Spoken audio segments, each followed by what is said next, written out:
Open Your Eyes is brought to you by the Belize Bank. Our country, your bank.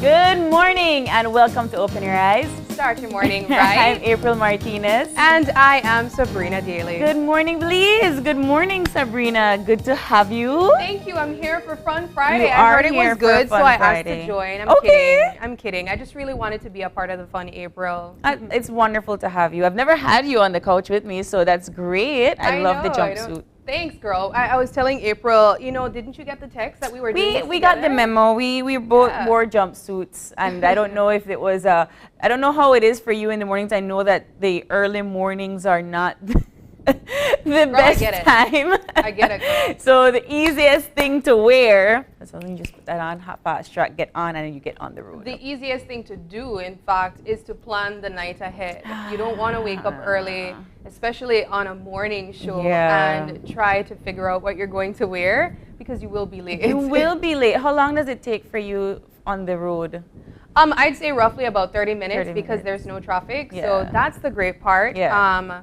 But there are times where I try to do it in less. I know I don't test the waters like that, because you never know. But you do news at night, and then you have to go home and then prep for today. Yeah. And then get up early and do the show. That's a lot. That's a marathon. I mean, well, you do what you must. Of course. And I mean, I in light of just talking about transportation, you drive yourself here, right? But you used to catch bus. Yes, exactly.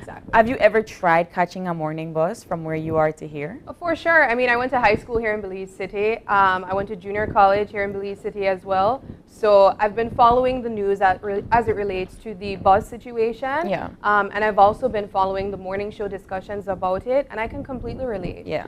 We had a story from my colleague Paul Lopez, where he did essentially an investigative piece by being on the bus and really experiencing that firsthand. Of course, Paul is from Belmopan, so it was only right that he took a bus to Belmopan. But I will say that is the universal experience. I was actually watching the morning show yesterday, and one of the things we were talking about, or you guys were talking about, was the bus situation, the deteriorating of buses. And I wanted to mention something to you, because I was thinking to myself, what has been the worst situation that I have experienced firsthand on a bus? And that would be being on what I guess locals would term a dry weather bus, where, yes, I know you do have your question mark, where it was raining, and I've seen persons pull out their umbrella in the bus. Oh, I've never seen that one. I have seen it. I've seen a bunch. I've seen holes at the bottom. And I think it really speaks to the need to have these buses improve. So for sure, it is a controversial topic. There are one side saying, well, you have to improve the quality of service, the quality of equipment that is provided. And then, of course, there's the other side of the service providers saying, well, hey, where will I get the money? But I think essentially what is important is the customers. I agree. You want to provide this service, of course, but you have to make sure that it does not drop below the standard. And that's the question. Very true. And I think it also goes beyond our cultural needs in the essence of, we want this, right? And as commuters, as customers, we want better quality. We want the bus to leave on time, get there on time. But you do also have a lot of people that benefit from the way the system runs as it is. If an express bus and stop for me on the middle of the highway, of course I get on it. I need to get from point A to point B. And the bus will stop, because as the president of the Bus Association, Thomas Shaw, had mentioned that if they are not full to capacity when they leave the terminal, they will need to make an extra buck, right? Yeah. But at the end of the day, like this particular scene that we're seeing right now, you know, people that are on an express bus should not be standing. Yeah. You're full to capacity. You should not have persons standing. You should not have persons cluttered all the way. My experience has been the bus, coming to the morning show and taking the bus has always been a plight for me, because so this particular experience with Paul is very, very mellow compared to my experience trying to catch a 5 a.m. bus from Belmopan to Belize City, where it doesn't leave on time. I have to buy a ticket because they don't let you on without a ticket, but then the bus is filled to full capacity, so I'm standing from Belmopan all the way to Belize City. They're picking up people on the way, even though everybody is standing when they leave the bus terminal at Belmopan, and everybody is smushed. And in the morning, it's very cold, so the windows are up, and so it's stuffy. So all of that, and I am paying $8 for an express bus, and I don't even get to sit down. That is not service. But the person that is standing at the middle of the road don't care if it's good service or not. They need to get to their place of work. So how do you make that balance of quality versus what the customer and the consumer wants? You know, April, I think that's the psychology of it. Yeah. Because I have been in situations where I've also had to stand in a bus. And I can actually give you a scenario, actually, where I have been on a bus where a checkpoint, we were approaching a checkpoint, and obviously you can't have standees, we know that. And just before, perhaps a few yards before, they make everybody squinge. The conductor and the driver would say, look, everybody have to get when I want get. We either want to get home or want to get to work with we. And 3-4 people would be in one seat. Yep. There would be persons stooping down to make sure all heads are aligned and it does not look like someone is standing or there are persons standing.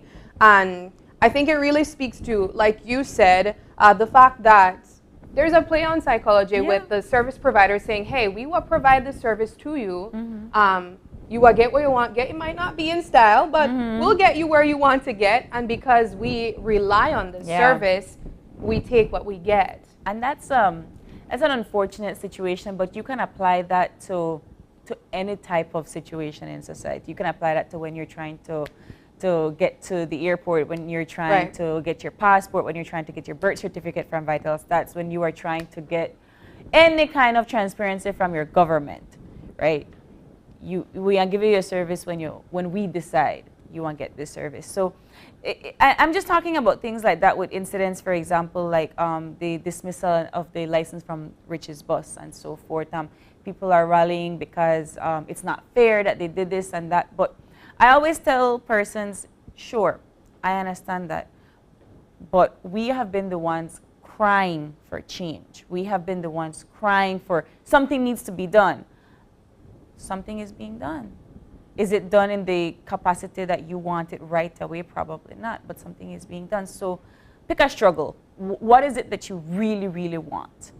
You know, I definitely go beyond that and say that change isn't comfortable. No.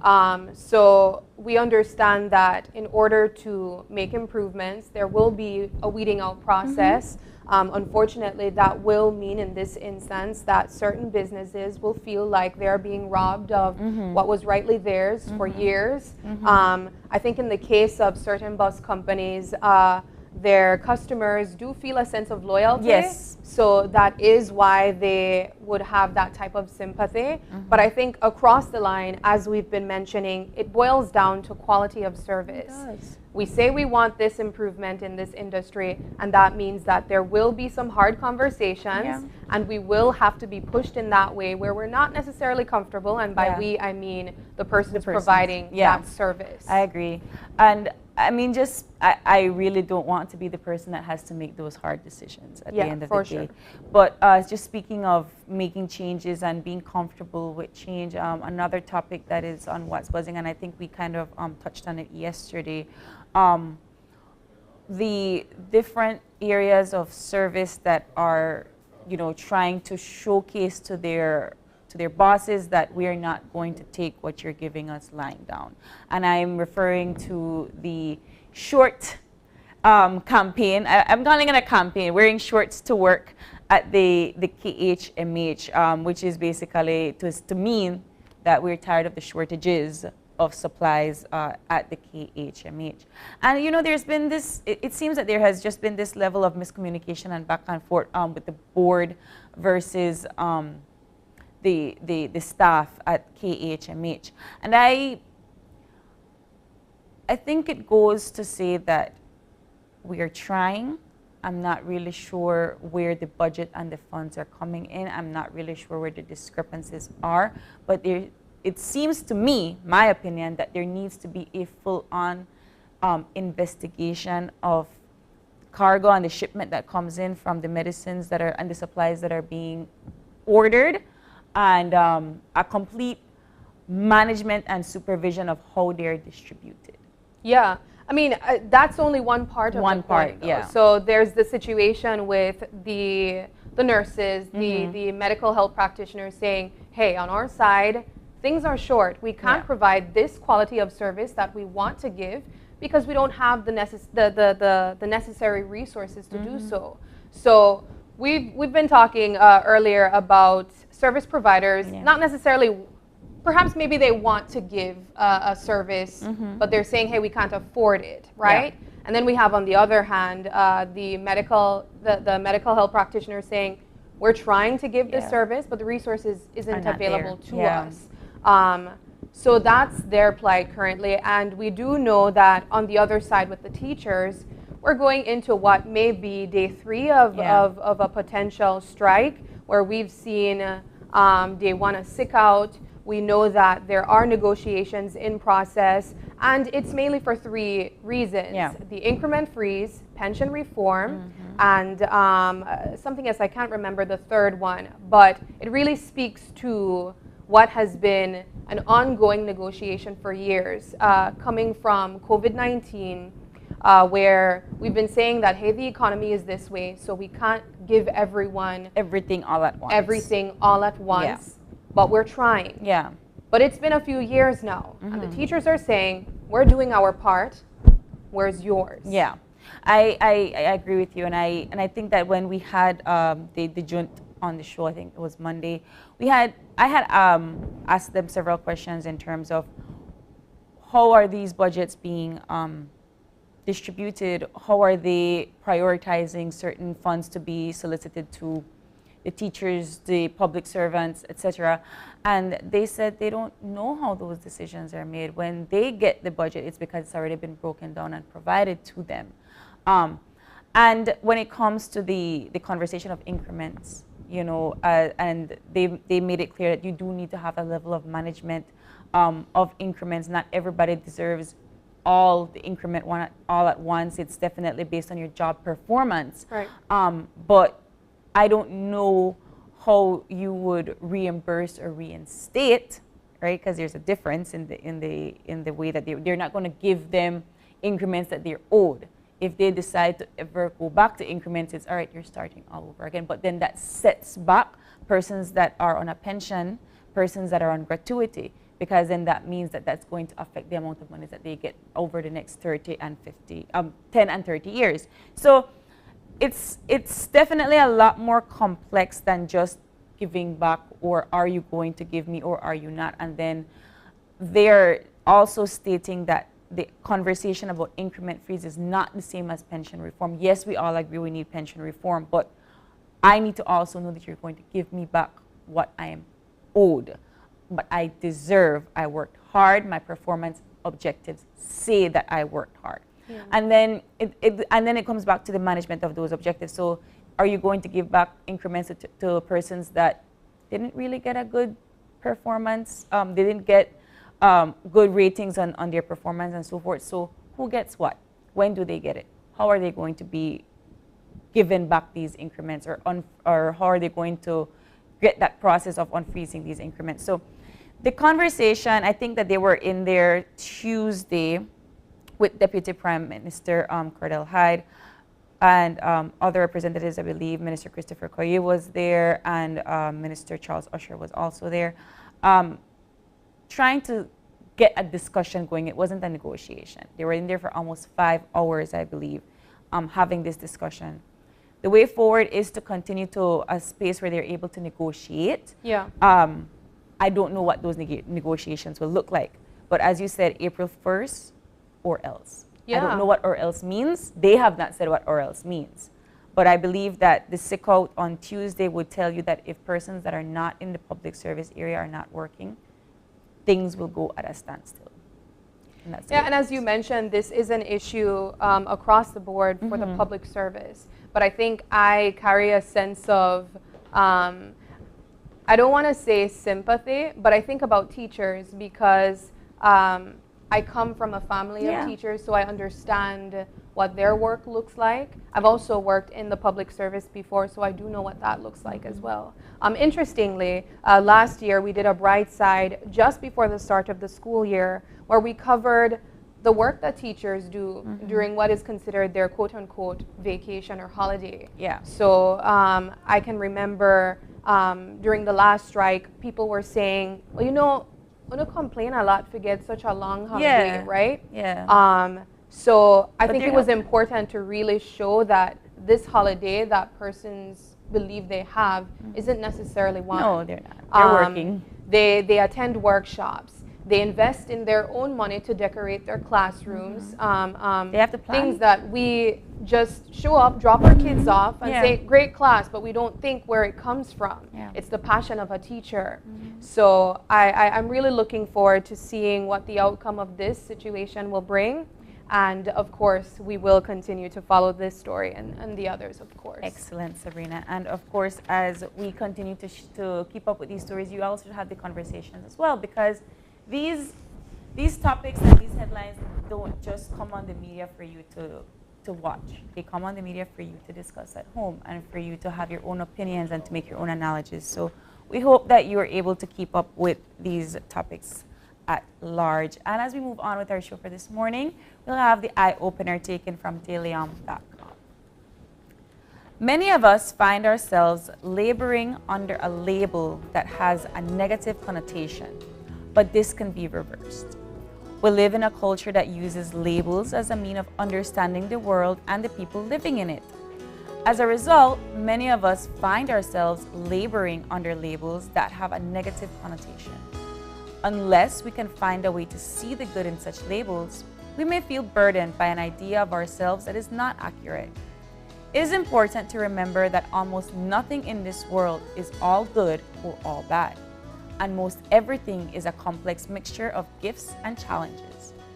In addition, different cultures revere certain qualities over others, but this does not mean that certain qualities are inherently good or bad. For example, a culture that elevates outgoing behavior will label an introvert in a negative way, calling them antisocial. In truth, the ability to spend time alone is one that most great artists, mystics, and visionaries share. Owning the positive side of this label can lead us deeper into our vision and fertile imaginations. You might begin to see yourself as brave and open-hearted. You may also see that there are certain paths and professions in which this is a necessary ability. As you turn your label around, the light of your true nature shines to guide you on your way. What do you think? You know what really came to my mind when listening to this was that I personally believe that there isn't one label. We can't claim one label of anything. Yeah. We're not entirely one of anything. Yeah. I don't think that, for instance, we're not always happy. I would say that you're a jovial person, but you're not always jovial. Yeah. I consider myself, believe it or not, a bit introverted. I know, I was so shocked when she said that to me once. But I'm also not that introverted. That can be questioned when I'm around people that I'm comfortable with. And I've seen that with also many other introverts as well. So I think that it's important to not box ourselves into one label because it allows us to not grow, essentially. And And the moment we do understand that we can explore everything else, I think it allows us to live more freely. I agree. And I do like that the eye opener said that I will attest to the fact that we are more than just one thing. And it is a part of our nature of change and growth. Yeah. And for some reason, I don't know why we do this, but we stick ourselves to certain labels and status quos within society because we feel like that is how everybody is supposed to work together on a daily basis. But the reality is that your experiences will shape and make you and change you as you continue to grow along. You are not the same person that you were 2 years ago, 5 years ago, 10 years ago. You weren't the same person that you were last year. Yeah. So the reality is that you should take those changes in stride. Whatever label that is put on you is not necessarily one thing that you are. And those that love you and support you will be there for you at the end of the day, right? Yeah. It doesn't matter. But I like this eye opener. And I do think that we are all chameleons in society. We come up here, we do this show. At the end of the day, we are going to probably be different personas when we're done. This is a different personality. This is a different personality when you're anchoring the news. Does that mean that you are just one person? Absolutely not. Yeah. So I definitely attest to this eye opener. And you should have this conversation at home with your loved ones too. What label are you? I'm an introverted extrovert, and that is a lot more than just being one thing. Yeah. Right? I agree. But as we continue with our show for the morning, we will have the weather for you very shortly. I have been liking the drives. The sun is rising a little bit earlier. As you continue to do this show, the sun will rise a lot quicker, and I hope you have some sunshades. Good morning. Hi, good morning. How are you, Crystal? I'm good, thank you. All right. Well, it's been windy. It's been a very nice day, couple of days. What is the general situation like? All right. Conditions will become less dry during today. Okay. So that means that it's going to be a cool day today? Somewhat. What does our 24-hour forecast look like? Okay, mostly sunny today, becoming cloudy at times tonight. Showers will be isolated with a few more developing over some coastal and southern areas tonight. All right. And our marine conditions, what about our winds? Okay, the winds will be from the east to southeast at 10 to 20 knots, and then sea conditions will be moderate to rough. So a small caution remains in effect for this morning for gusty winds and locally rough seas. All right. And our temperatures, our highs and lows for today? Okay, the highs for today, we have you can expect 84 along the coast, 88 inland, and 75 in the hills. And for tonight, 74 along the coast, 68 inland, and 63 in the hills. Nice. Yeah. And our extended forecast? Cloudy at times with a few showers developing mostly over southern and some coastal areas on Saturday morning and night with otherwise isolated activity. Wonderful. Leave it to rain. Yes. So I could go fly my kite. Thank you so much, Crystal, for that update. Have a great day. You're welcome. You as well. All right, go fly your kite today. It's going to be a wonderful day. As we move on with our show for this morning, we have 3 lovely segments lined up today, Sabrina, and all beginning with getting to know a little bit about Belize. We decided to take someone very special on a joyride with us at the OIE crew. And I'm not going to give away too much of what is about to occur in that joyride. All I know is that I kind of stole an ambassador for a day, and I took her to an isolated area, and we had a lot of fun. We had a great interview, and I hope that you all get to enjoy that clip this morning. Yeah, so we have that coming up, but following that is Leo's Pizza, and we have Alba Gore, the owner and cook at Leo's Pizza. So we will be chefing up this Friday morning. And hopefully we can share out some pizza. That's not a breakfast dish, of course, but I truly believe you can eat whatever you want. Darling, we've had champagne for breakfast on this show. You can have pizza for breakfast. But yes, that should be a really, really fun segment. And then we're going to be wrapping things off. I'm not sure who's going to do this. I put my money upon Sabrina. But piercings. Are you afraid to do it? We have Body Bling Belize. I think he's been doing tours around the country for the better part of 2 years. So if you haven't heard his name, he is going to be on the show with us talking about piercings, how to do them, how to keep them clean, and perhaps giving one of us a piercing today. But of course, we'll see how that plays out as we continue with our show for this morning. We're going to take a very short break. We'll be back with more OIE. Stay tuned.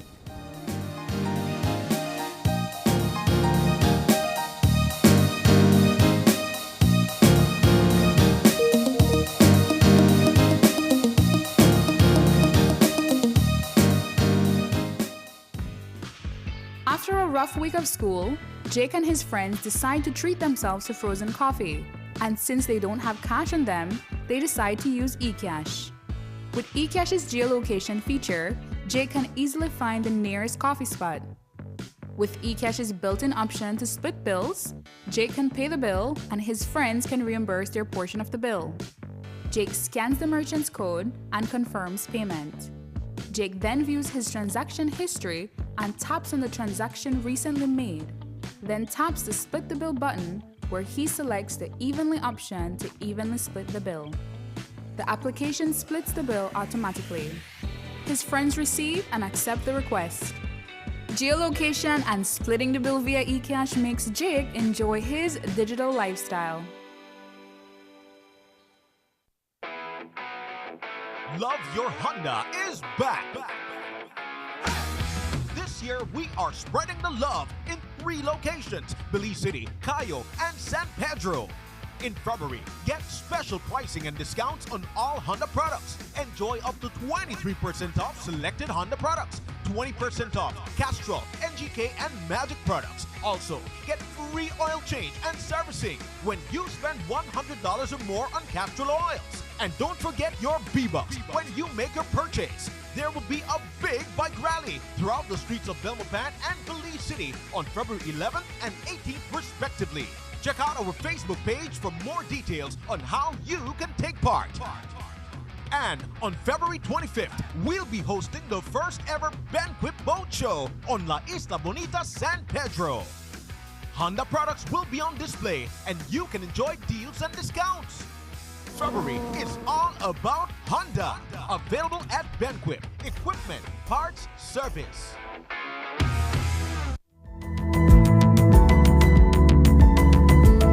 Smart introduces Real Unlimited Postpaid Plans, providing customers with unlimited talk, unlimited text, and unlimited data. Now that's a real great deal. With Smart Plus, Share 1 and 2, and Enterprise 1 and 2 plans, you can talk as much as you want, text as much as you want, and for the first time ever in Belize, you can enjoy unlimited data with your postpaid plan. So come in and sign up for an unlimited postpaid plan and enjoy limitless possibilities. In addition, other plans such as the Flex Junior, Choice, and Select have been boosted with a lot more talk, text, and data, providing you with the best value for your budget. Be unlimited with Smart. It's time to power your dollar with Smart. Are you looking for low-cost television advertising? Have we got a deal for you? Advertise on Channel 5's Daily Classifieds. Channel 5's Daily Classifieds is one of the most effective methods for introducing yourself and your business to the community. Use our Daily Classifieds to recruit employees, promote specials, promote your products or services, promote a business opportunity, increase traffic to your website, and advertise items you have for sale. Let us help you to save valuable time and money. Call us today at 280-0013 or visit us at our offices on Coney Drive to discuss how we can help your business grow affordably.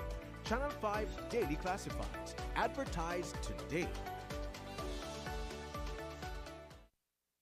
Do you have information about a crime or a fugitive in our community? You can submit a tip anonymously with your smartphone. Using this program in safeguarding our community also protects your identity, keeping you out of the court system, and could earn you a cash reward. Here is how it works. Download the free P3 Tips app from the Apple Store or Android Market. P3 is the provider of our secure anonymous tip collecting software. Open the app and create a PIN, but be sure to remember that number, then select your location. Next, select the type of crime.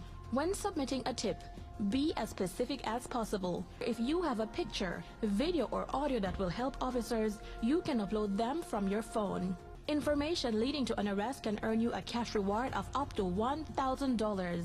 Once your tip is submitted, you'll be given a tip ID and password. Check back if your tip leads to an arrest. You'll be told how much you were rewarded and how to anonymously collect your cash.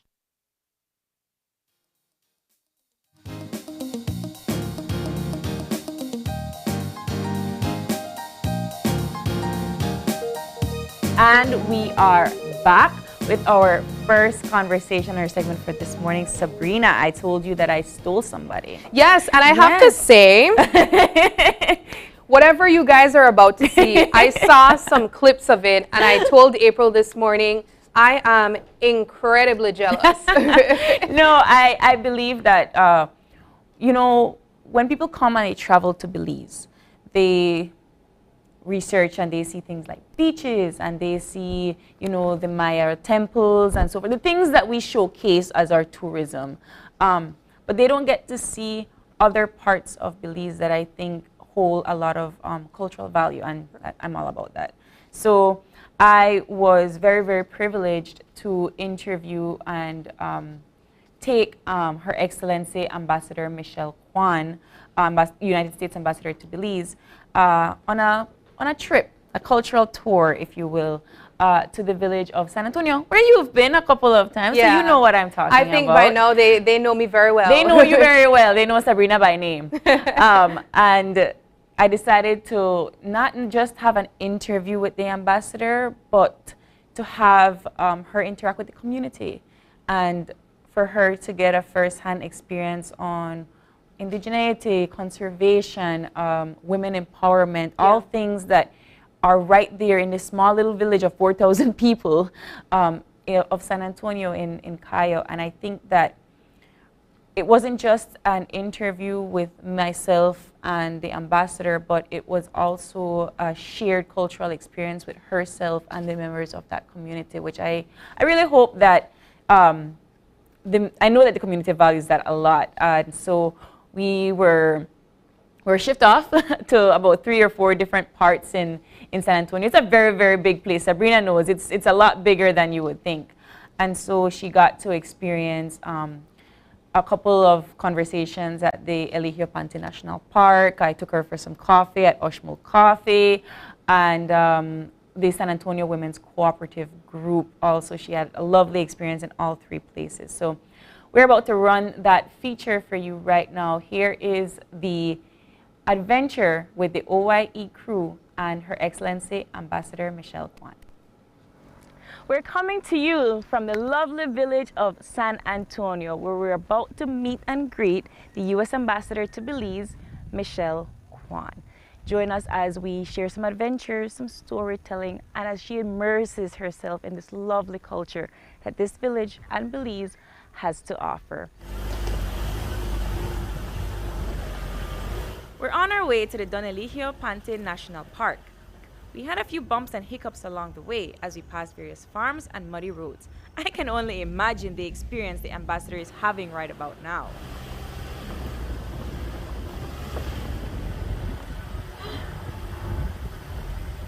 We are so happy to have you here in our community, here in the park, you know, and we are giving you the warm welcome to be part of our community today. Thank you. So we're so happy to have you here. Amazing. And we're feeling impressed, no? Yeah. I know coming up there that road is really bad. It's really rough. No, but we made it. The Eligio Pante National Park is unique because it's protected and co-managed by the community of San Antonio, notably the Itsamna Society. Sacred landscapes are vital for indigenous cultural practices, and the Itsamna Society are the key stakeholders in safeguarding this community. The Itsamna Society welcomes the ambassador with fever grass tea and an assortment of different textiles that the women in the group created.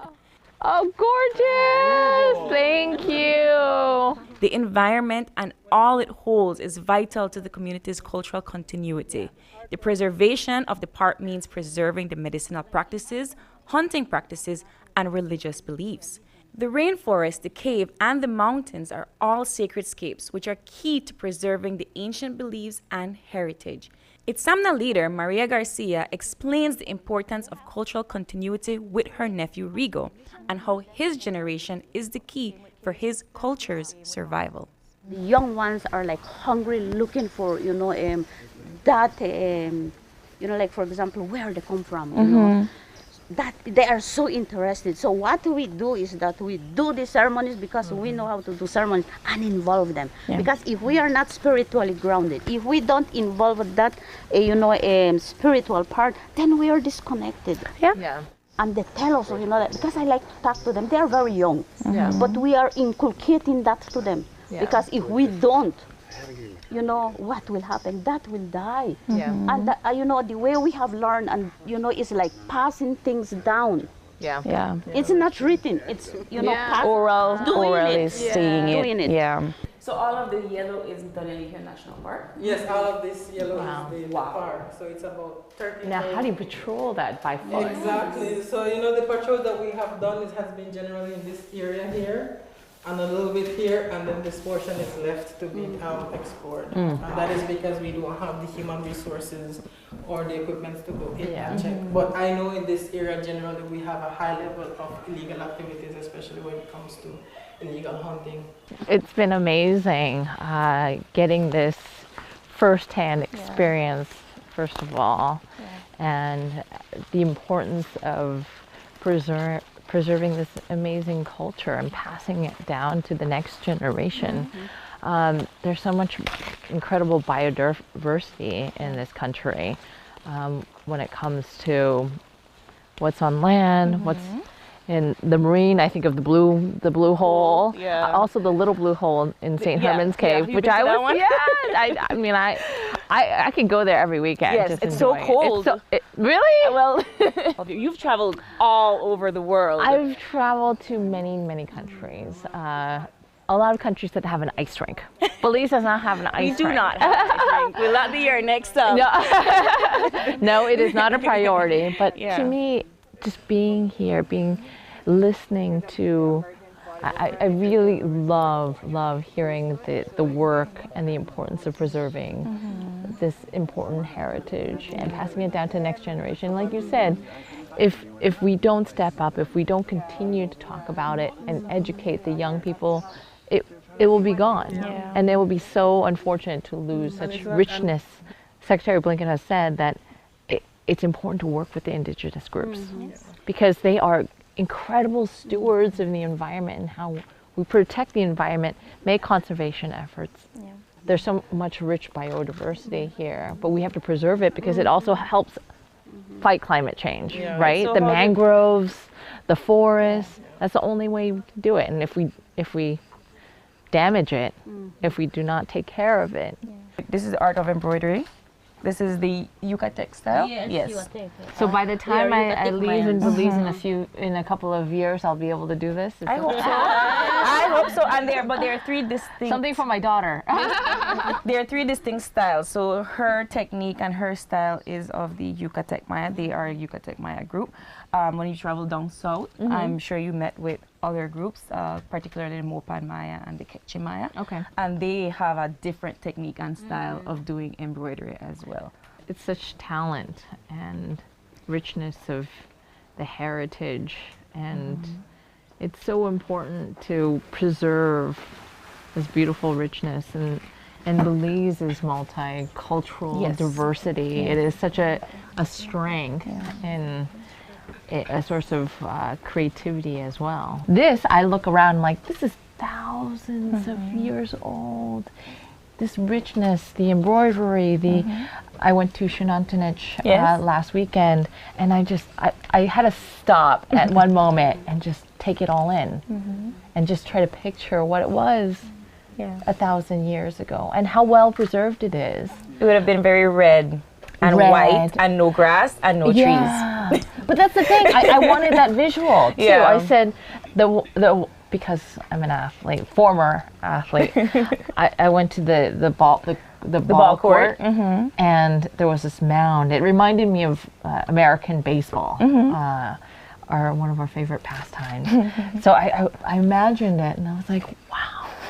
I imagined the audience that was watching, if it be a weekend or, it's so beautiful. Have you seen a game of Puck the Puck before? No, I haven't. You need to. So we have the Olympics coming up in December, and we're hosting it in Orange Walk. Where's my invite? Okay, so you have an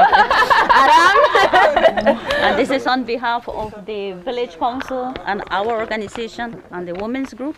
And this is, one of our slate carvings. This is Ischel, the goddess of healing. And so since we were talking about healing, the spiritual part, so she is, the goddess that represents the woman part, the healing part, because sometimes, it's mostly men that do ceremonies, that do healing, and the women are not that taken into consideration. But no, in our Mayan, pantheon, it was balanced. It was men and women. Yes. So now women hold up half the sky, right? Exactly. Yeah.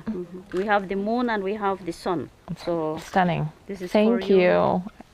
I will cherish it. It's beautiful. We took a detour for a snack break at the Uhanal Masewal and the home of Solomon and Patricia Sib.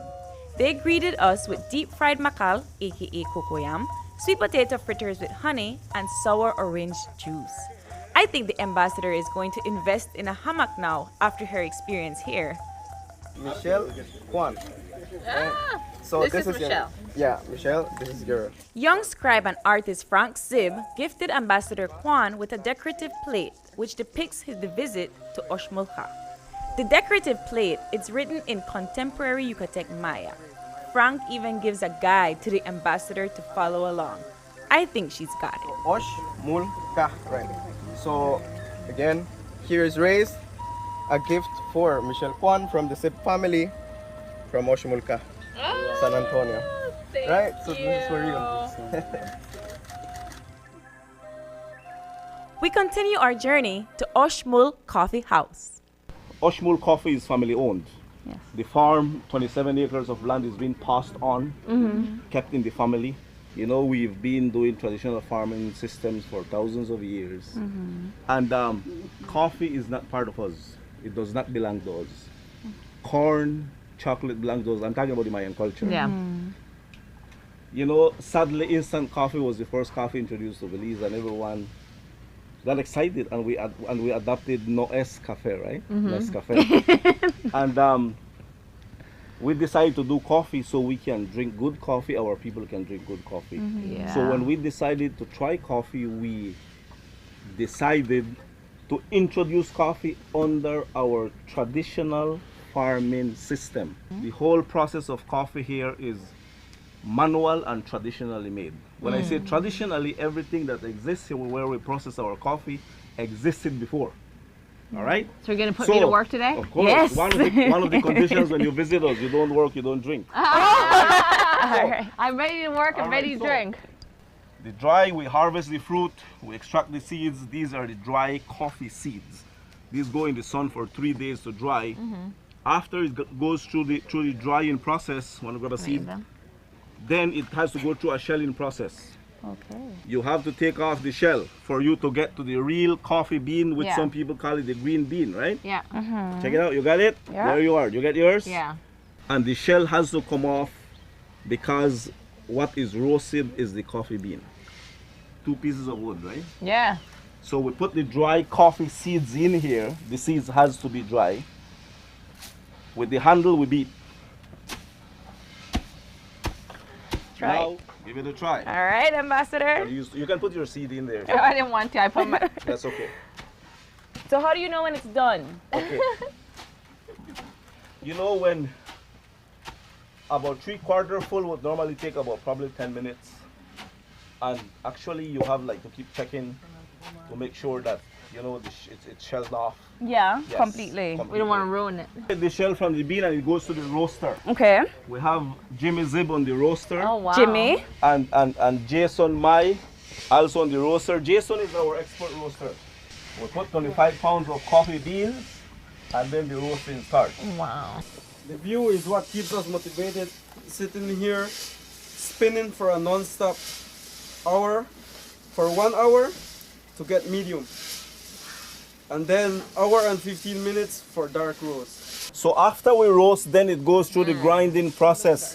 For us to prepare coffee, we have to grind coffee. Yeah, right. And we use the traditional grinding stone. You know, this stone has been passed on, it's been kept in the family for generations. You know, this stone has been used for grinding corn, chili peppers, beans, whatever. It's important to be grounded. It's been done at the stone. So we add the whole bean, the coffee, the handle. So we need to be careful with the handle, not to put our fingers under the stone. Then we place it in front of us and we need to add some pressure. So take it back and bring it forward. Okay. And then you'll start to smell the aroma of the coffee. Then we put it together again and continue grinding. I feel like I'm earning my coffee Yes, today. you are. You are earning your meal today. Look at that. And you smell the richness and the aroma of that coffee. Look at that. It's beauty when you grind The coffee. color is gorgeous. Yes. Exactly, exactly. As our slogan says, right? From the tree to the cup. Okay. So it goes through the process, and here we have coffee. This is the end product. All right. Got the boomerangs in.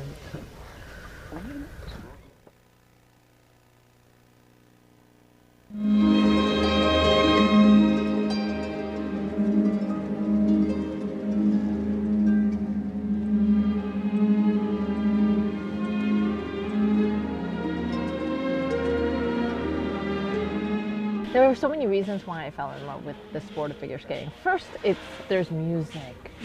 And it was like almost ballet on the ice. And I remember being so captivated by the ice. It's a unusual element. You know, you see track and field, you see them, but you add the component of ice. That was the first thing that I learned when I started skating, was how to fall. And I think it's like a great lesson for all of life because it's not, oh no, don't fall, don't fall. It's just, it's inevitable. It's gonna be part of the program. Even when I was 5-time world champion, 9-time national champion, Olympic medalist, I still fell. Wow. You just kind of have to learn how to fall. And in life, you kind of learn how to fall. You have to pick yourself back up. The ice surface is quite large. It's an opportunity to be an artist on this large canvas. And I had just a wonderful love and passion for the sport. And it was because there were so many great role models in the sport as well that I looked up to. But you have life lessons that I've learned in sports that I take with me every day, whether it's, you know, picking yourself back up and falling. That perseverance, that hard work, that teamwork. When I speak to youth, when I went to Puerto Gorda and spoke to the school there, the community college, and I was talking about my upbringing, my cultural heritage, my background, as well as like the opportunities. You know, there's such common things that we strive for, values that we share. It's hopefully providing more opportunities for your kids, instilling what my parents instilled of hard work, of trying to be the best citizen that we can be, you know, and making a difference in this world. Conversations like these and being here, being in Belize, I soon realized like it reflects on where I come from as well. And establishing everybody, we all have roots, we all have a richness. What created that career change for you? Well, I think everybody, I see life as sort of a book, right? Everybody has different chapters. Figure skating was an incredible chapter for me. I had the opportunity and honor to represent our country in many world championships, Olympic Games. And then as I was nearing the end of my career, I realized, okay, I can only do what we have a triple sow cow or triple Lutz at a certain age. After a while, you can't physically do them anymore. And a lot of my interest was traveling and seeing different cultures, meeting so many interesting people. I competed against Japanese, Russian, all you name it, Italian, Bulgarian. You've done it. And I traveled to almost every country that has an ice rink. But then I segue into diplomacy, and I was appointed as a diplomat, sort of a public diplomacy envoy. Okay. So I traveled all over the world there. At that an ambassador, really. But I think what I have realized is this connectivity of the human spirit. Yeah. There are so many commonalities that we all share of striving for opportunities, like my parents immigrating to the United States with the hope that they could create a better future. Well, the last few months has been, I think, I wouldn't say eye-opening.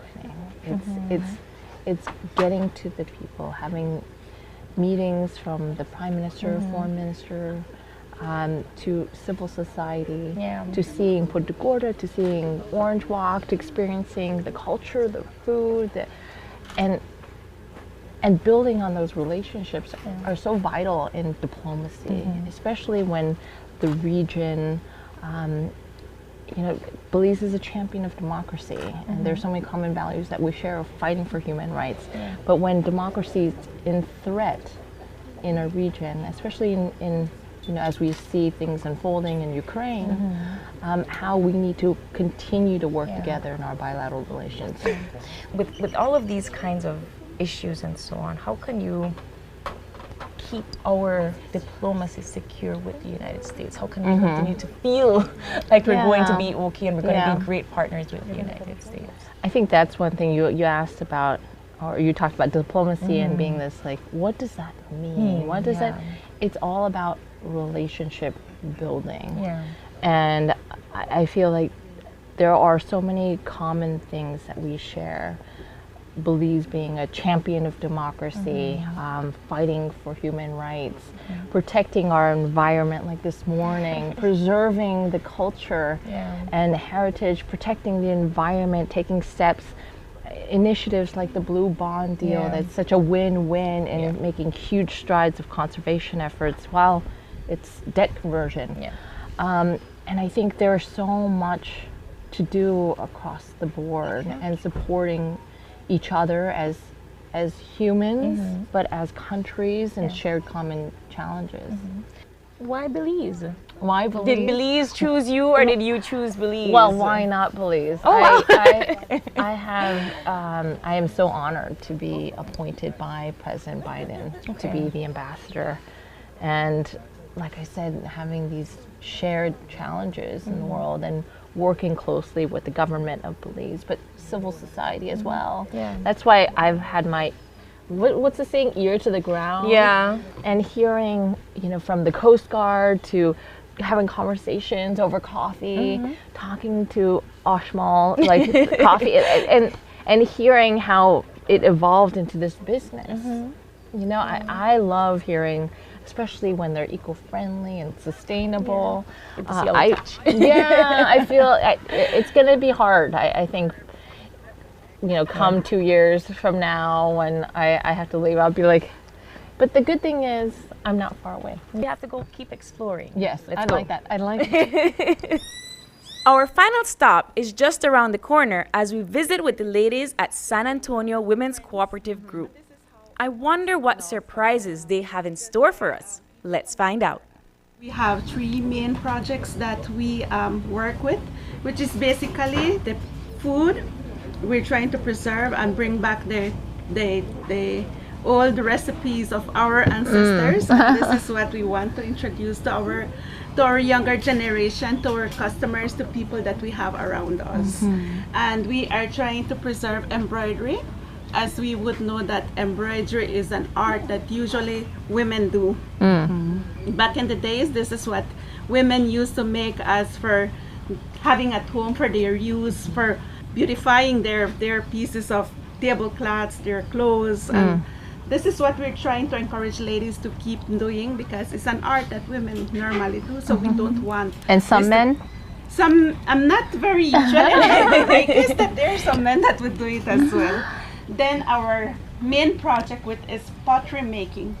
Pottery is one of the main art that we decided to make, because it's one of the art that our ancestors, the Mayan, used to make as well. Unfortunately, it was lost, and we're trying to revive this kind of art again, doing it in a traditional way. This is the way how to center it, just by pressing, pull it down, pull it up until you have it well centered. Pinch again, and then very slowly, I pull it out. That's gorgeous already. So as you see, this is not done yet. Wow. So this is very soft for now. Yes. Yeah, very soft. I won't be able to touch this anymore. 5 hours, then I will bring it back here, put it upside down, and trim the bottom part. Trim the bottom. Wow. When you feel your hand is dry, you need to wet them again. Yes. It's incredible.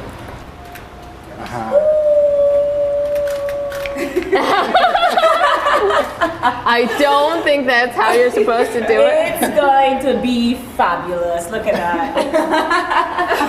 That's a nice pot. Wow. Made by the ambassador. That is so cool. We have another appetizer here. It's so cute. This is tostones. Yes. Green deep fried plantains, and then we have filled with some fried beans, some lettuce, a little bit pico de gallo, and I'll sprinkle off that cheese. Well, it's been absolutely beautiful experience to be here, experiencing the Women's Cooperative, how it was founded, what started off as just something among a small group of women into this development of food, pottery, embroidery. It's just magical how just with a few women growing into this. It's also a great example of sustainable business. Yeah. A small business growing into a medium-sized business. But some of the ways in which the U.S. government is assisting is also through the Millennium Challenge Corporation Compact, which I was really excited about. You know, identifying the hinders of economic growth. And this is a great example of preserving culture and heritage, just even looking and experiencing and touching, and also passing down to the next generation of Belizeans and the world. And also underserved, vulnerable communities, talking about inclusion and respect for where we all come from. We all come from somewhere, right?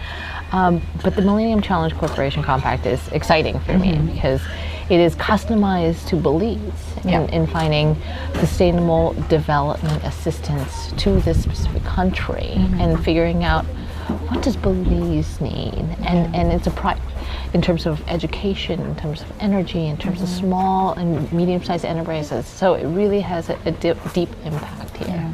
What we're having, it's chopped each. This looks so turkey soup, and then we also have the one that's inside. We would call onihua. Yes, that is made out of dough.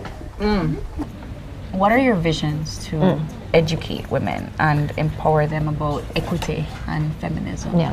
Well, this one is something that hits home for me. You know, like I said, I have a little one, a young daughter at home, and it's no wonder to have that GBV, the gender-based violence candlelight vigil, as my first public event arriving in Belize. And I got a little emotional because as I looked around, you know, everyone's holding a candle, and survivors all around us that has experienced domestic violence in some shape or form. And the statistics of 1 in 2 women experience it in one way or another in their life. 1 in 2. Yeah. Like, this needs to be addressed. Yeah. And one of the ways in which the U.S. government is through promoting good governance. Yeah. It's working with the government of Belize to ensure transparency and accountability. And across the board, stepping up in women's empowerment, and also addressing, it's not fun, tackling human rights together. You know, it's being able to have a human rights report, tackling TIP, you know, trafficking in persons, gender-based violence, vulnerable communities, and that is important that we each one of us stand up and use our voice to address the issues. Yeah. I know that you've experienced Belize in many different ways, and we do have vulnerable communities that are outside of the indigenous norm and indigenous spectrum. What are some problems or issues or social issues that we share with the United States that you think that we can help to fix together? I think, again, climate change. Okay. and I love, you know, the Blue Bond Initiative. It's so creative in terms of managing its debt, but taking huge strides and leaders in fighting and addressing climate change, taking on huge strides in conservation efforts. That to me is goal setting, and President Biden from the very beginning of the administration has realized we have to work as a community, as international partners in fighting climate change, and has stepped up and said the goal is to reduce the Paris Agreement agreement goals to be able to reduce carbon emissions by 40% by 2030 and net zero carbon emissions by 2050. So these are things that we all have they might look at numbers 2030, we can 2050, like you can't even think about that, but we all, as a sense of our own belonging and responsibility in our community, whether it's recycling, conservation of water, whether it's things that we can set in the right direction. I think when you read and you research the history, everything about the blue hole, climate, I think the one thing is the conversations and the people you meet. You can't put that in writing. Yeah. And that's what's so beautiful about the richness of the diversity here. It's such a source of strength and creativity, and just being here, for example, at the Women's Cooperative, listening to the story of how this came about. It's those like unique experiences, that conversations that you have that you will cherish and you'll bring with you everywhere you go. Thank you for being here. It was such a great pleasure for us hosting you. Wow, that's the most beautiful arrangement. And the blue. Yes. It's made out of local clay.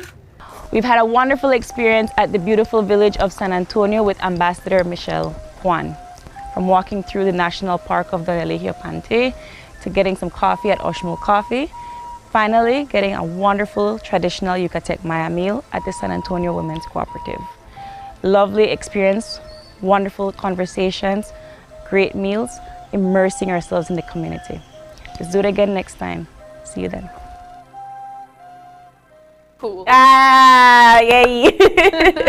I think that was that's on my list of some of the coolest things that I've done so far in my life. But I honestly feel that when you want to give a taste of Belize to anybody, that is the experience that they should have. That is the real Belize. That is not something that you craft out of a magazine and you take it and you go somewhere. Exactly. That is you cannot get more in touch with Belize and Belizean roots than what Her Excellency had experienced. So I really hope that she had a great time. Yeah, that was incredibly wholesome. And I think, having experiences like that is what really builds our bilateral relationships. Yes. So I'm just so happy to have witnessed that. Like I said, I'm definitely jealous. You're going next time. I wish I was there, but I mean, it was absolutely beautiful. I think that her ideas and the fact that she has traveled so much. We know her as this Olympic figure skater, but she has been in diplomacy for quite some time and international relationship for most of her adult career after figure skating. And so to see her in that particular light of combining her diplomatic ideologies with her cultural ideas, and taking on that role as the ambassador has definitely molded and shaped her into the woman that is here with us. I can't wait to see what she does within the next 4 years of her ambassadorship here in Belize. Yes, I absolutely agree. I do hope that we are able to see more projects like that with her. Are we inviting her on a bright side field trip for Sabrina? Of course, I'm just throwing it out there. No shame in my promotion, self-promotion. Join a bright side. Yes. But yes, I think it was absolutely amazing. And like I said, that's really what I believe can be the foundation to having a very strong bilateral relationship between both countries, the USA and Belize. And that's where, it starts from the heart. I definitely agree with you, Sabrina. But and I'll tell you what, there was a lot more footage, but if we had aired all of that, we wouldn't have more OIE to come. And so we just want to say a big thank you to Her Excellency Ambassador Michelle Kwan. Thank you so much to Adam Benz and the entire team and in the PR office for all of the assistance. This took a really long time to plan all of the security. Please, thank you so much for allowing Open Your Eyes to kidnap your ambassador for a couple of hours and to share within the experience of Belizean culture and biodiversity. Thank you so much. And with that, we're going to take another short break. And I think Sabrina's going to make some pizza. I'm volunteering her. I volunteer. We'll be right back with our next segment. It's all about Leo's Pizza. Don't go anywhere. Stay tuned.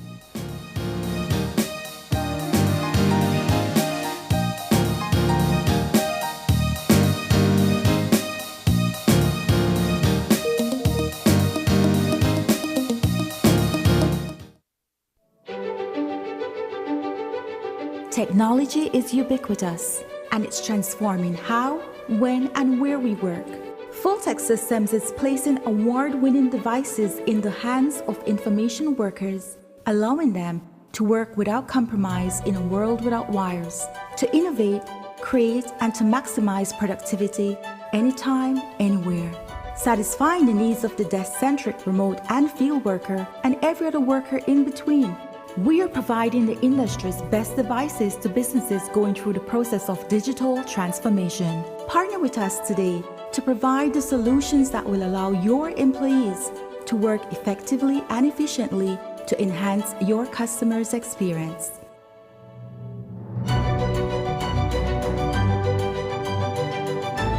Fulltech Systems, your technology center, where you'll come for the price, but stay for the service.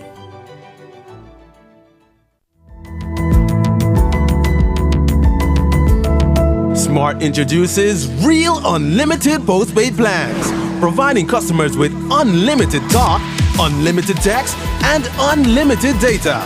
Now that's a real great deal. With Smart Plus, Share 1 and 2, and Enterprise 1 and 2 plans, you can talk as much as you want, text as much as you want, and for the first time ever in Belize, you can enjoy unlimited data with your postpaid plan. So come in and sign up for an unlimited postpaid plan and enjoy limitless possibilities. In addition, other plans such as the Flex Junior, Choice, and Select have been boosted with a lot more talk, text, and data, providing you with the best value for your budget. Be unlimited with Smart. It's time to power your dollar with Smart.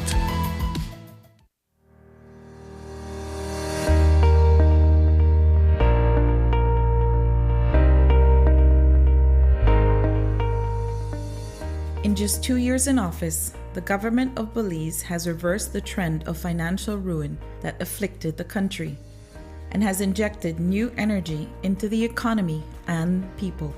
This energy and investment has resulted in the growth of our business, productive and tourism sectors, and our unemployment rate now stands at an unprecedented and historic 5%. Today, all those people who want to work are able to find work. The government did not waste years talking about the minimum wage without doing anything. There was a commitment under Plan Belize, and today, our people can earn a living wage of $5, up from $3.30. When we all work, we all win. This is a government which works with the people. This is a government delivering on Plan Belize. Are you looking for low-cost television advertising? Have we got a deal for you? Advertise on Channel 5's Daily Classifieds. Channel 5's Daily Classifieds is one of the most effective methods for introducing yourself and your business to the community. Use our Daily Classifieds to recruit employees, promote specials, promote your products or services, promote a business opportunity, increase traffic to your website, and advertise items you have for sale. Let us help you to save valuable time and money. Call us today at 280-0013 or visit us at our offices on Coney Drive to discuss how we can help your business grow affordably. Channel 5 Daily Classifieds. Advertise today.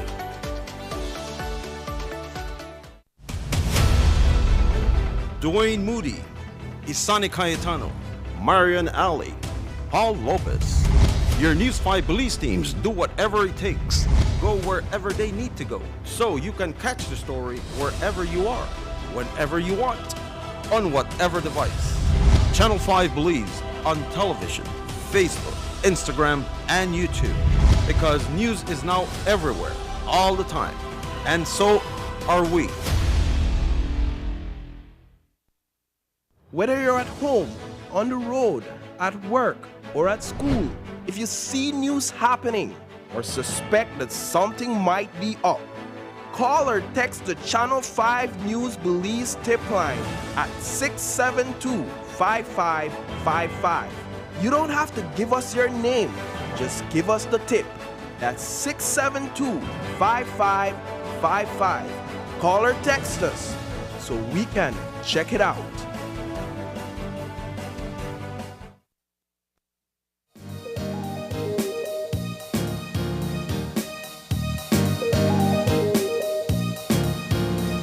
And we are back with our second segment for this morning. Like we said, Sabrina, we're going to be baking some. Yes, I love, we were talking about the baking process itself. So we apparently we have our media oven. We have a media oven. That's like somewhere around here where nobody can't see. So we'll be doing something this morning. Yeah. We're going to be baking pizza with our friends from Leo's Pizza, and we have the owners in studio with us. We have Alba and Leo, who are the owners of Leo's Pizza. Good morning. Hi, good morning.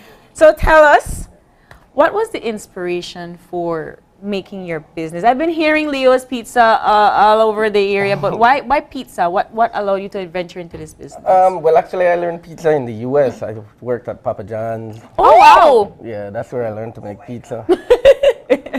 Okay, so you were in the United States for some time learning to make pizza, and then you came home. Then we came back to Belize and helped a couple places make pizza, and that's the way it all went.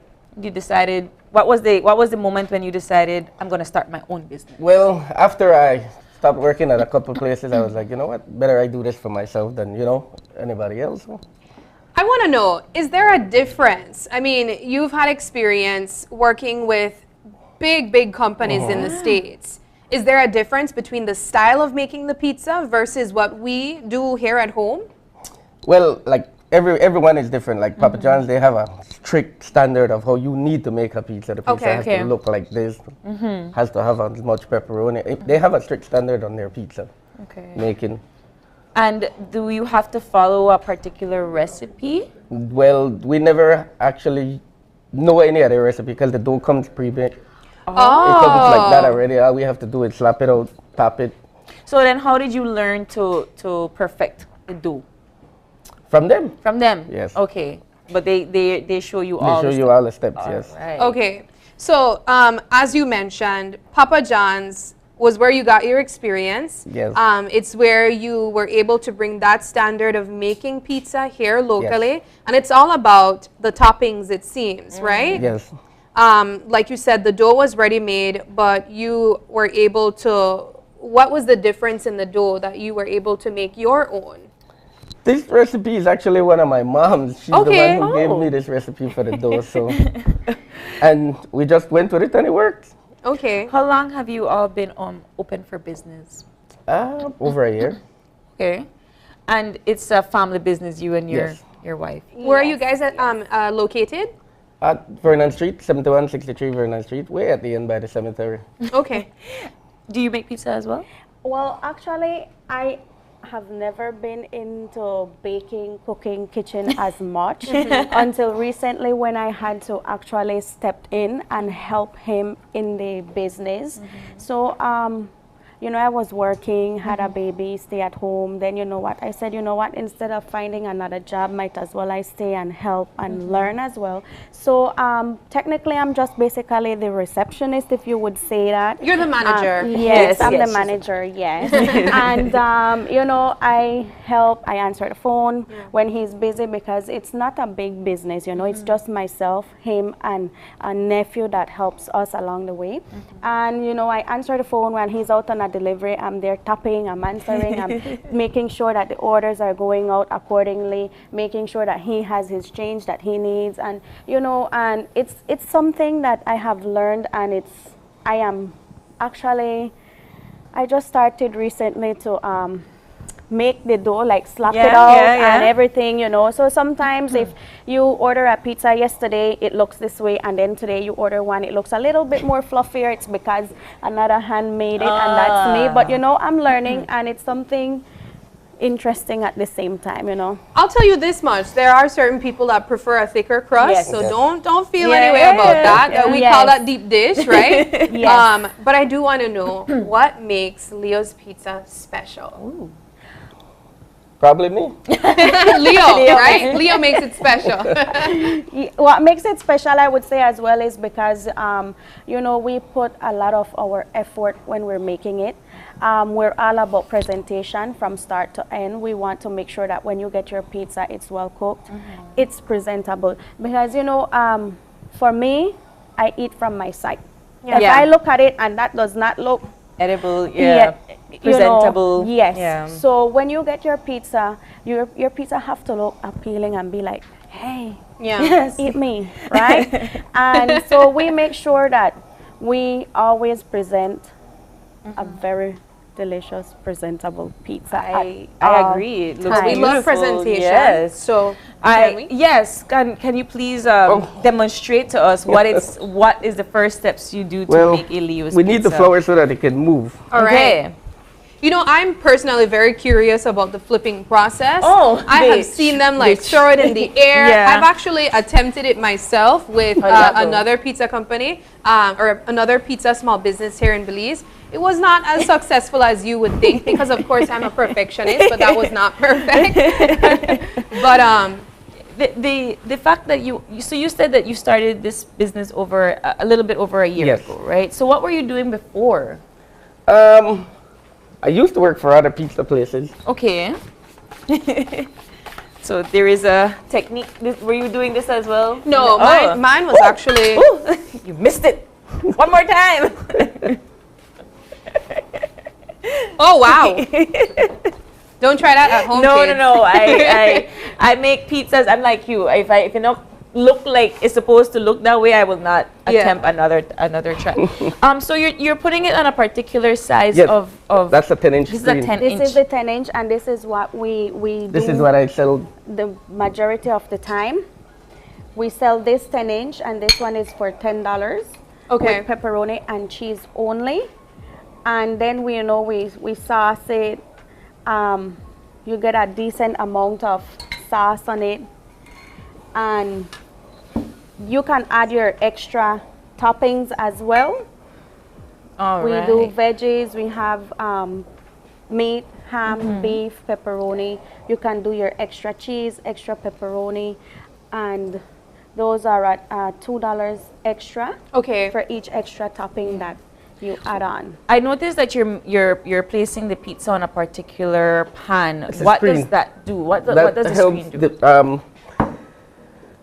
It's to make it not stick. Like if you put it on something else, it'll stick. Okay. So this kind of helps you so it doesn't stick. And this is a 10-inch pan. So what are the sizes of pizza? You have 12, 14, and 16-inch. And how many slices does 10-inch on give me? I cut it in 8. This 10-inch? Yes. Okay. Like little mini pizzas.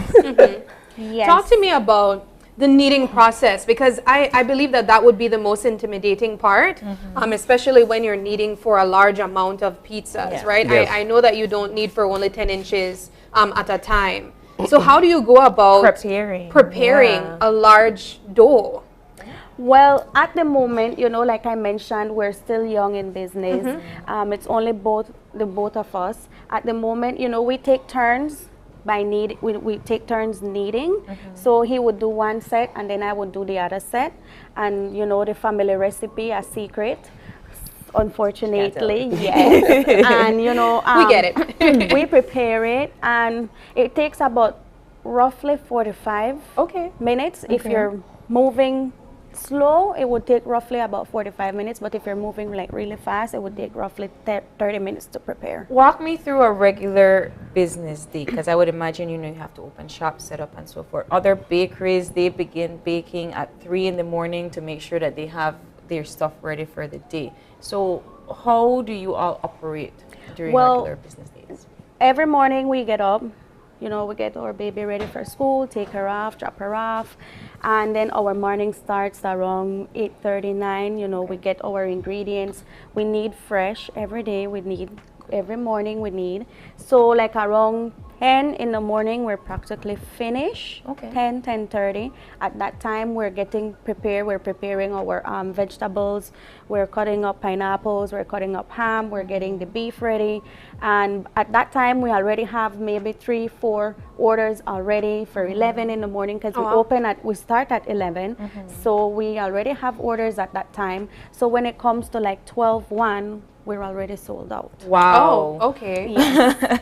That's a good business. Yes. And is it only pizza that you guys do? I know that there's like pizza pockets. There's different ways that you can I do a present calzone. pizza. Well, like the half moon they call it. That's the folded. Yeah, I do that as well. I do cheese sticks. Okay.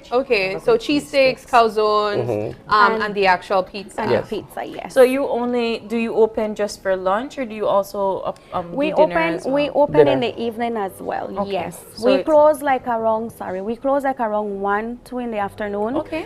We have our lunch and then, you know, we prepare all over again, knead again for the night shift. Well, you know, I have a question for the makers of the pizza. And I mean, I grew up in a household where catering was done. So my question goes to, do you guys eat pizza every day? You don't? I wanted to know that, because a lot of people don't realize when you're surrounded by the same type of food every day, after a while it's like you can't do it anymore. No, I really don't eat pizza. Not even when you were working at Papa John's? Well, there, yes, I think that's why I had it now. Oh, okay. Yes, it would be rare that we would be like, you know what, I'm like, babe, can you make me a pizza today? Yeah. You know, I want a pizza. My little girl, she loves it. Yeah, the kids love pizza. But the funny thing with her is she does not eat the pepperoni cooked. She would come and just That's different. Raw. But you know what? We were talking about that before we were. We're guilty. We are guilty. We love pepperoni just like that. So, okay, but you guys do eat pizza in general, right? In general, yes. My next question is, because there's a big controversy of pineapple on. Oh, yes. Careful before you answer, because belong on pizza. Yes. Oh, what's offset? No. You don't like pineapple on pizza? No, girl. It's up to you. It just makes the pizza sweet. Yes. There's just a texture that does not belong there. I'm not, it wouldn't be my go-to, but if somebody serves me a Hawaiian, I'll eat it. I like veggies on my pizza. Yeah, same. I love veggies on my pizza. As it relates to Hawaiian, though, I prefer to go there and not eat that. Yes, but I was asked, my producer said to ask you if you make the garlic sauce just like they do at Papa John's. I wish. Oh, that's a recipe. They won't give you that one. No. But so we're talking about your location, your opening hours. You've been open for a year now.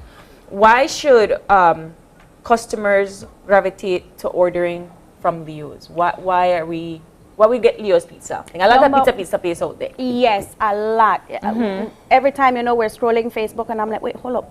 We have another pizza place? You know? Competition. Yes. It's cheap. First How much of for all, this pizza? This is $10 What? only. And so one, it's cheap. Two, it's super delicious. You know, you get your pizza, you didn't eat all of it, you put it in the fridge, come tomorrow, you take it out, you put it in the microwave. Still good. It's still soft. It's not hard. So that's another So there's reason. a quality in the dough. Yes. Yeah. I assume that's the secret. Yeah, they not tell us, Sabrina. They will not tell us. Yes. Well, guys, stop by at Leo's Pizza. Come for the price, but stay for the taste. Yeah, I like that. That's a good one. That's a good one. And of course, we cannot wait to insert that in our invisible media So oven. now we put this in. How long do we cook the pizza for? The oven I use takes about for 4 minutes. 4 minutes. Yeah. And we'll do it in less, guys. I promise you that. So We'll do it in less right bam, now. Bam, the pizza is done. Just a couple seconds and we already have it packaged and ready. Ready to go. So this is basically how it would look. Look at that. And it looks so nice. Pizza for breakfast, anybody? I don't mind a slice. So Leo's Pizza, how can they contact you? We have a WhatsApp number. You can contact us at 634-9682. All right. Any social media, Facebook? Yes, we have Facebook as well. It's Leo's Pizza.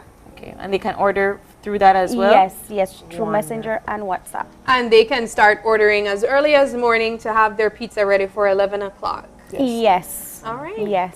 Here you have it, Alba, Leo. Thank you both so much for coming in. Thank you for pizza for breakfast. And now with that, we're going to take a short break and get into our final third segment. And final segment for the morning. And it's all about piercings. How you should get them, sterilize them, all of the wonderful healthy conditions that go into putting your piercing on your ear, your nose, anywhere in your body. Body Bling will be in studio. Stay tuned.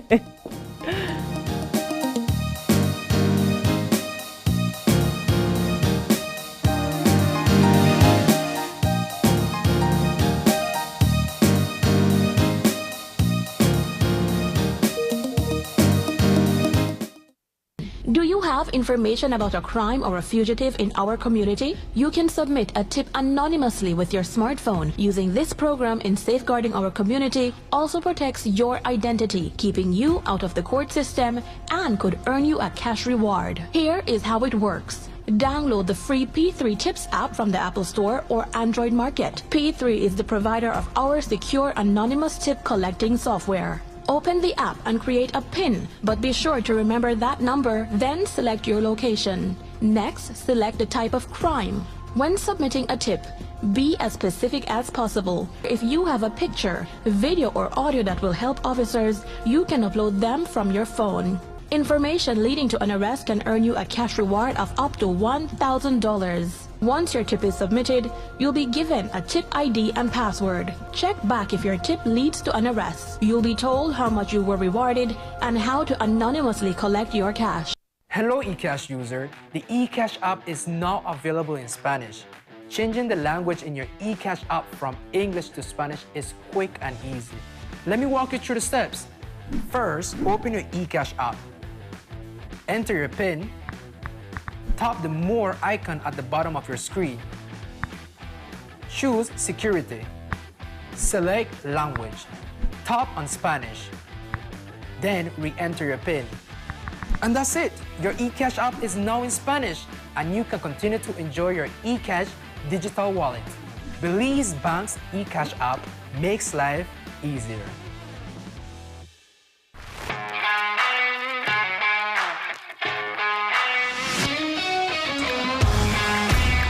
Messi! Off goal! What a goal from Leo Messi! What an incredible strike from Leo Messi!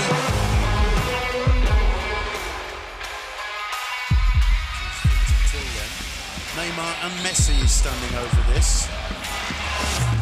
Messi! Off goal! What a goal from Leo Great Messi! entertainment stays with you, and we bring you great entertainment.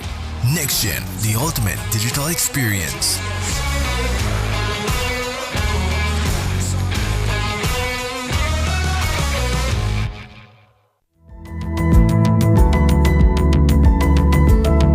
Smart introduces Real Unlimited Postpaid Plans, providing customers with unlimited talk, unlimited text, and unlimited data. Now that's a real great deal. With Smart Plus, Share 1 and 2, and Enterprise 1 and 2 plans, you can talk as much as you want, text as much as you want, and for the first time ever in Belize, you can enjoy unlimited data with your postpaid plan. So come in and sign up for an unlimited postpaid plan and enjoy limitless possibilities.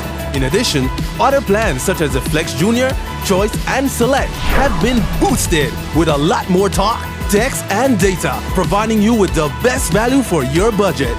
Be unlimited with Smart. It's time to power your dollar with Smart. Are you looking for low-cost television advertising? Have we got a deal for you? Advertise on Channel 5's Daily Classifieds. Channel 5's Daily Classifieds is one of the most effective methods for introducing yourself and your business to the community. Use our Daily Classifieds to recruit employees, promote specials, promote your products or services, promote a business opportunity, increase traffic to your website, and advertise items you have for sale. Let us help you to save valuable time and money. Call us today at 280-0013 or visit us at our offices on Coney Drive to discuss how we can help your business grow affordably. Channel 5's Daily Classifieds. Advertise today.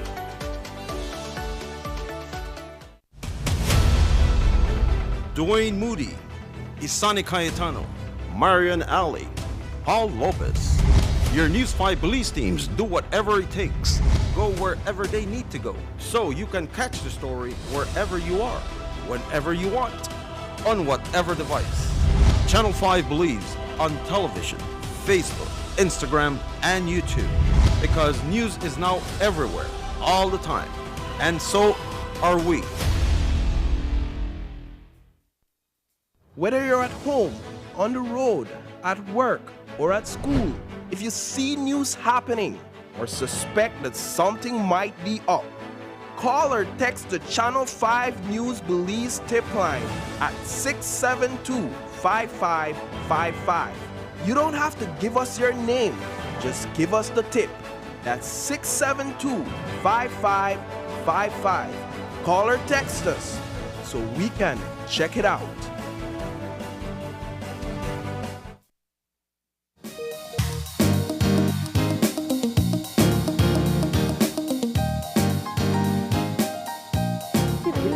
And welcome back. We are here with our final segment. I'm excited. We have Body Bling BZ and the owner, Thomas Gungara with us. Morning.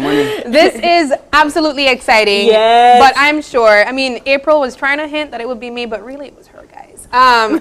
We have April getting another piercing. Just add another one to the list. Not that special, No. except we have, it on set happening here. So talk to us, Thomas. I'm absolutely intrigued. If you are here and able to see, we have a full display of types of earrings, types of rings or piercings that you can get. But of course, you will be displaying the process that it takes to really just get one of these jewels, right? Yeah. It's not as simple as poop, done. No, it's not. Even though a lot of people do that. So let's perhaps start with that. What's the first step taken after deciding that you want to get a piercing? What follows? Okay, well, once you decide to get a piercing, the best thing to do is do some research on that specific piercing.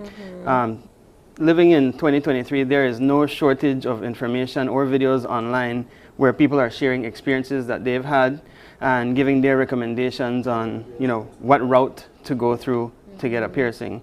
I think most of us, from since we were kids, we thought that all piercings are done with a piercing gun. But, over time, a lot of research has gone into figuring out the proper way to do piercings so that you have not only a fairly painless experience during the process, but also a fairly painless healing process. So one of the things we pride ourselves in at Body Bling is actually taking our time to teach you the aftercare process and even providing aftercare availability if you need any information from us or a follow-up or appointment or even consultations for people who didn't get pierced with us and have issues with their piercings. Yeah. I definitely want to go back to what you were talking about, the piercing guns. What's the difference between a piercing gun and the route of using an actual needle? Okay, well, the piercing guns are intended for earlobes only. It's very soft flesh on your ear, so it's easy for the blunt force that uses to do the piercing. But to be honest with you, most professionals would not even recommend piercing guns for earlobe piercings anymore. As I mentioned, it does use kind of like blunt force trauma to make the piercing. Whereas with the needles, it's super sharp needles that are the same needles used to insert IVs in your veins. So they're only made for the purpose of piercing skin. And therefore they go through easily. And then to make it even easier for that, I lubricate the needles before doing the piercing. And so the needle slides through like butter. How long have you been in business? We started in 2016, so we're going into our 7th year. However, my interest in piercings goes back to my teenage days. I've had a lot over the years. You don't see many on me now, but I've had many over the years. So from my own experiences, some of which were not so positive, I started doing a lot of research and so forth, and I was just very lucky to meet somebody who's been a piercer for about 30 years who kind of got me off the ground with my piercings. So when you actually started your business here 7 years ago, what was that like? Was it a thing at that time? Was it difficult? Piercings has been a thing for a long time, but as the years have gone by, they've become a lot less taboo, a lot more acceptable. And to be honest with you, I think one of the greatest blessings for my business, believe it or not, was COVID-19. Oh! During the time of COVID, where people were able to work from home, do school from home, wear masks to cover up their piercings and so forth, I did see a big boom in my business. And I kind of noticed it early on and took advantage of that.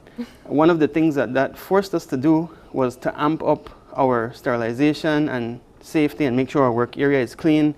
I was wearing masks and gloves all the time during piercings, during COVID. Even now, most of the time I will wear masks, gloves definitely all the time. Yes. And that's just how we operate, making sure that it's nice and clean. I know you've been doing this for quite some time, but what is the piercing that people ask for the most since you've been in business? We get a variety of ear piercings, but one of the most popular ones is nostril piercings. Oh. It's become, like I said, a lot less taboo. A lot of people see it as acceptable, so a lot more people are coming in. Workplaces are allowing it and so forth. And with the process that we offer to make sure you have a nice, clean healing process, people trust us to come in, and we get tons of requests for those. You've mentioned taboo quite a few times, so I definitely want to touch on, I mean, you have been in this business by just being interested in it first, so you know what the taboo is like. Correct. But explain to us what that has been like, the taboo of piercings then versus now. Well, it's funny because the actual root of body piercings is cultural. So many cultures across the entire world actually have body piercings as a symbol of status.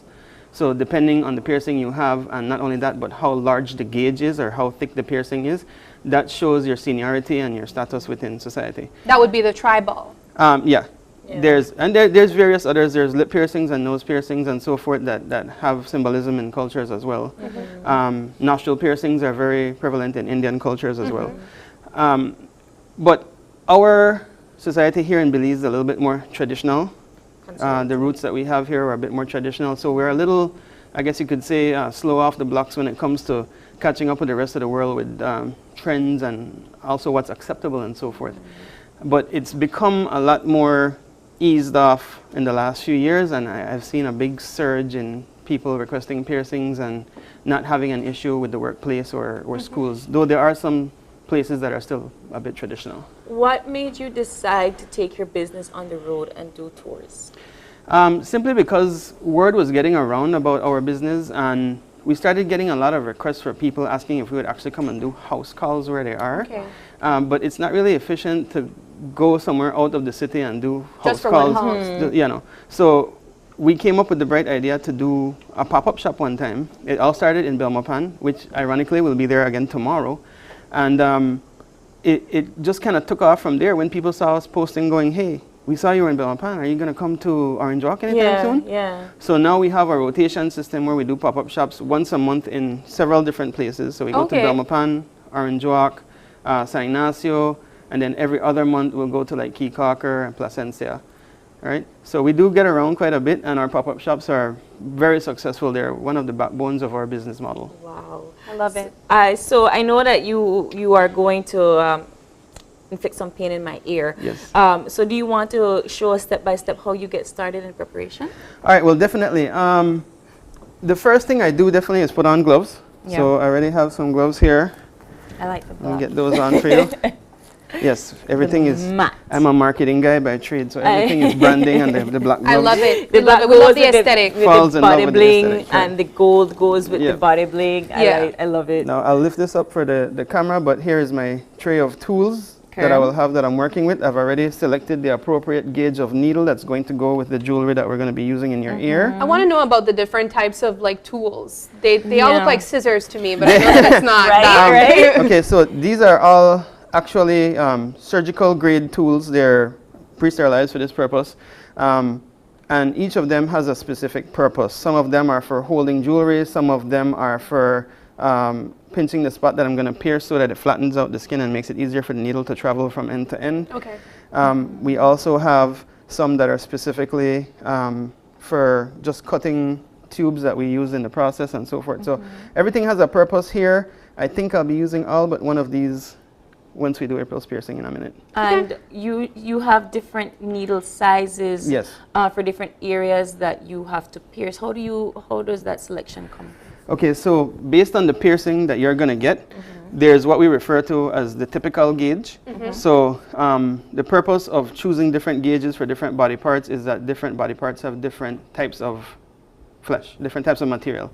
Yeah. And based on that type of material, you want something that will not easily migrate or tear if you happen to get it snagged on anything like your clothing or towels or what's not. And you want something that will leave an appropriate size hole for when you decide to switch out your jewelry to other jewelry that's made for specific body parts, right? So in the case of April's earlobe piercing that we're going to do, it's 16 gauge, which is again the typical piercing gauge. We even use that on babies' ears. And it just prepares you so that in the future, any jewelry you buy will fit in the piercing. Ooh. Because with earlobe piercings, there is a plethora of jewelry you can get. I think I have one of these right here. This is all ear piercing jewelry, and this is just a small selection of what we have to offer for ear piercings. Okay, so when a person comes in, you ask them what type of piercing, you gauge the needle, the earring. So the needles are the same as the jewelry you're going to put in. Okay. One of the things that does is it helps to prevent bleeding during the piercing process. Very few of our piercings will actually produce bleeding. Some of them do, but not much, and we are certain to get any bleeding under control before you leave from us. We don't let you leave us bleeding at all. Let's see that needle. So this is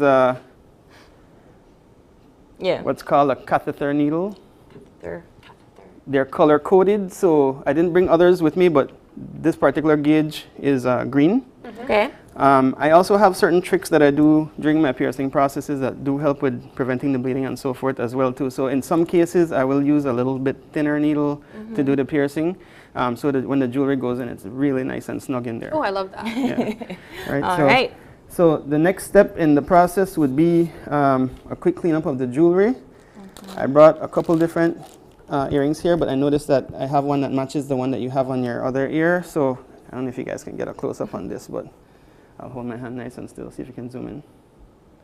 Oh, it's pretty though, and it does match my earring. The majority of our jewelry that we start off with are attractive enough that you can wear them during the healing process and not feel self-conscious that they look clumsy or that it's obvious that you just got the piercing. Right. Sabrina had questions about the I was actually going to go to, I remember back in the day, and of course I was not one of these people, and I'm not being sarcastic, but I remember back in the day you would see people wearing strings. Yeah, that's not a thing anymore. So back in the day, there are things that they used to tell you about when you get your piercing or when you're taking care of your piercing that over time science has discovered to be completely false. So one of those things is that you should remove your jewelry to clean it. You shouldn't do that. one of those things is that you can keep the hole open with a straw or a piece of string or what's not. Well, those hold in bacteria and germs and are very likely to cause irritations and infections. So they would say, well, if it gets irritated, spray alcohol on it. You're not supposed to do that. Alcohol is the worst thing you can put on a fresh piercing because although it's good for sterilization, it keeps the wound raw and moist, which is the opposite of what you want. During a healing process, you want it to actually dry out as quick as possible. And we'll talk about how to get that done shortly. So we teach all of this during our piercing appointments. We teach everybody the right way to take care of your piercings and the do's and don'ts. And on top of that, I've also put up several videos on my TikTok account about how to take care of your piercings and the do's and don'ts, and just answering questions that people send us on a daily basis, kind of like FAQs, right? So if any of you follow our TikTok out there, _BodyBlingBZ at TikTok, you'll see tons of videos, some of which have gotten like almost 100,000 views. And so wow. Yeah. People love piercings. People love piercings, but I think also it's the importance of learning how to take care of your piercing as well. It's not, people don't really, you know, listen or pay attention. But Tom, strike me. It's time? Yes. Yeah. All right, so I have another question as it relates to getting a piercing. Does it have to be real gold or real silver? Okay, that's actually an excellent question. Believe it or not, it's not recommended to actually do your initial piercing with gold or silver. Oh. Silver tarnishes inside of your ear if it's not a healed piercing. And gold, some people actually have sensitivity to gold. Okay. So people who are allergic to gold, we would ask them, please let us know, because even though we don't use gold, a lot of our jewelry, like the one I'll use on April right now, is 18 karat gold plated through a high quality process called electroplating.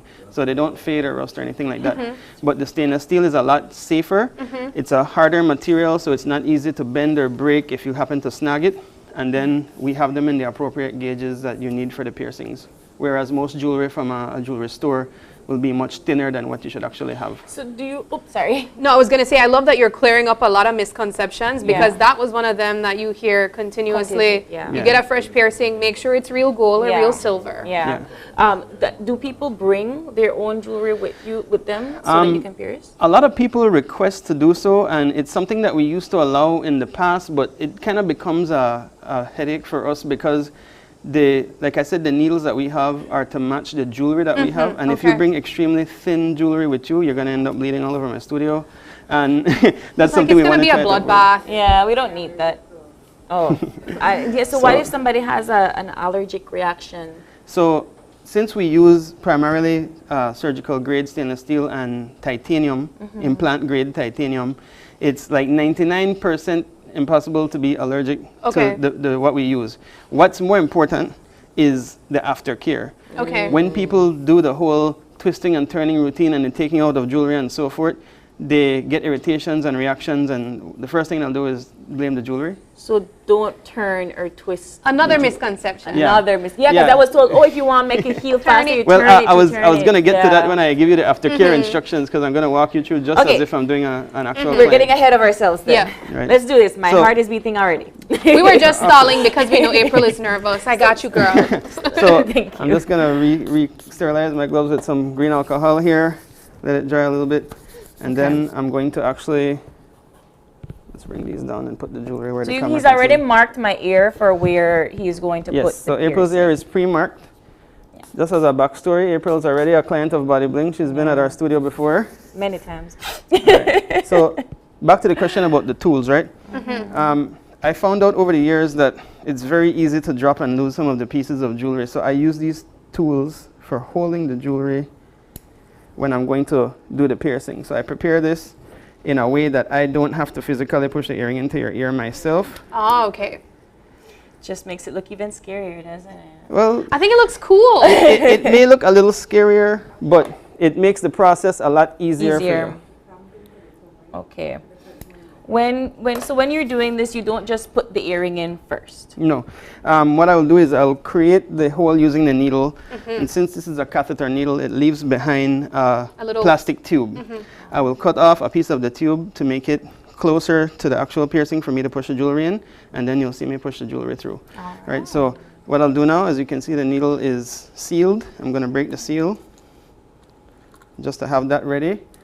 I'm going to lubricate using Vaseline. So I just put some on my glove here. And like you said, that's for the needle to just slide right through. And now I'll take the needle out and lubricate the needle. So the needle is being lubricated on my glove.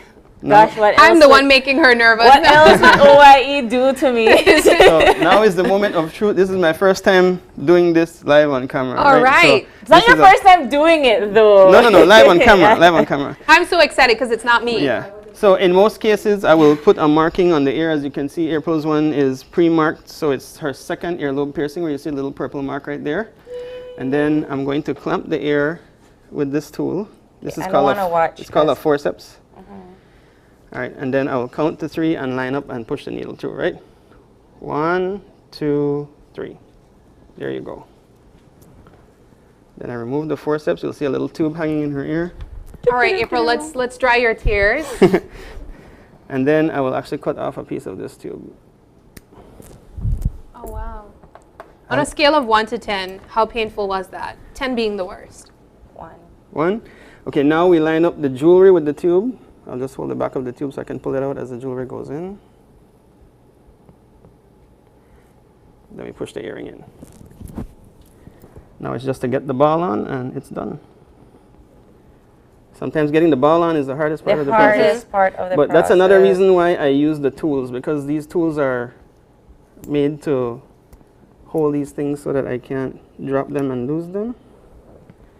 Beautiful. Turkey and ham. There we go. Brand new ear piercing. Thank you. I have a question as it relates to placements of the piercings. And I did ask you this earlier, but we know that everyone has a different type of ear shape. Correct. So, and there's rings that you can put anywhere. You could put all the way in here. Do you have like a consultation with persons that come in on what would be the most attractive area to place their piercings? So a lot of times people will get ideas for their piercings off of Pinterest or just by Googling and so forth. And they will actually send us a screenshot or picture of the actual piercing that they want. So we will already have an idea of what they're looking for, and when they come in, we take a look at the ear and we'll say, okay, you're definitely a candidate for this piercing, so we can go ahead and do it. But in some cases, we actually have to tell them, you know, your anatomy won't accommodate this particular kind of piercing. It's very rare. Ear piercings, typically you can get almost any type of ear piercing that you can find online. Even people with tiny ears were able to pierce their ears and so forth. But there's, in some cases, like the industrial, or what people call the crossbar, the one that goes across, sometimes the ear is too flat, like a part of the ear is sticking forward that would touch the bar and cause it to have migration or irritation. So in some cases, we have to tell people we can't do so. Another one that I've had to turn down a few people, not a lot, is the navel piercing. If you have had a previous navel piercing and you have a scar on your navel, I should not be piercing through scar tissue.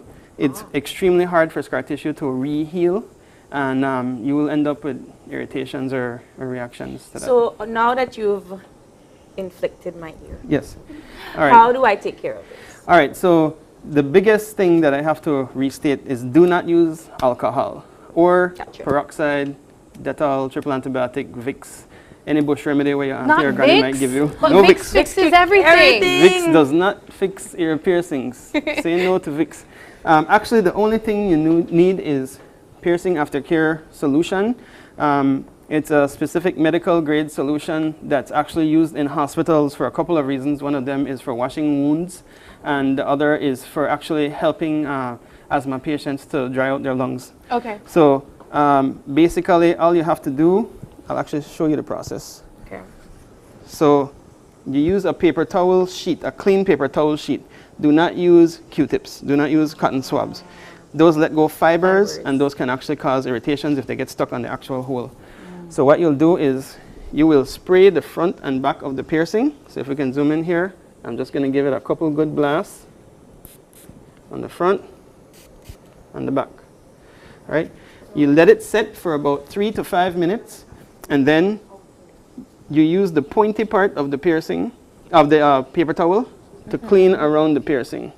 You just want to get behind it to make sure the actual hole in the skin is free from any blockages. and then you can use the same paper towel to sop up the excess, the solution, right? Wonderful. And that's all you have to do. Twice a day after bathing is the best time to do it. And you just have to be careful other than that with when you're dressing, drying yourself off with a towel, etc. You don't want to get anything snagged on the jewelry because that will hurt. So you're teaching us aftercare. And we have some viewers that are very interested and intrigued by the conversation and are asking about reversing errors that were made. For instance, persons that have pierced their ears probably incorrectly or maybe did not follow the proper healing processes and developed kind of like those bulges at the back. Piercing bumps. So, you know, things happen, life happens, you know, and there are irritations and reactions that can happen if you snag your piercing, if you twirl your piercing, if you spray alcohol on your piercing. Some people are none the wiser and either didn't listen to the aftercare instructions during the process or got pierced somewhere else where they gave them wrong aftercare instructions. We are actually open to accepting consultations to help you take care of those. Now, I'm not a doctor. I can't recommend anything, but we've consulted with clients of ours who are doctors and nurses who have made very valuable contributions to the information that we give to people. And in some cases, it's as simple as using a specific antibiotic that will help to reduce the piercing, the bump, anti-inflammatory antibiotic that helps to reduce the bump. In some cases, we have to remove the piercing altogether and let it heal up and then re-pierce it once it's healed up. And in some cases, people actually have to go as far as taking oral antibiotics because it's very serious, right?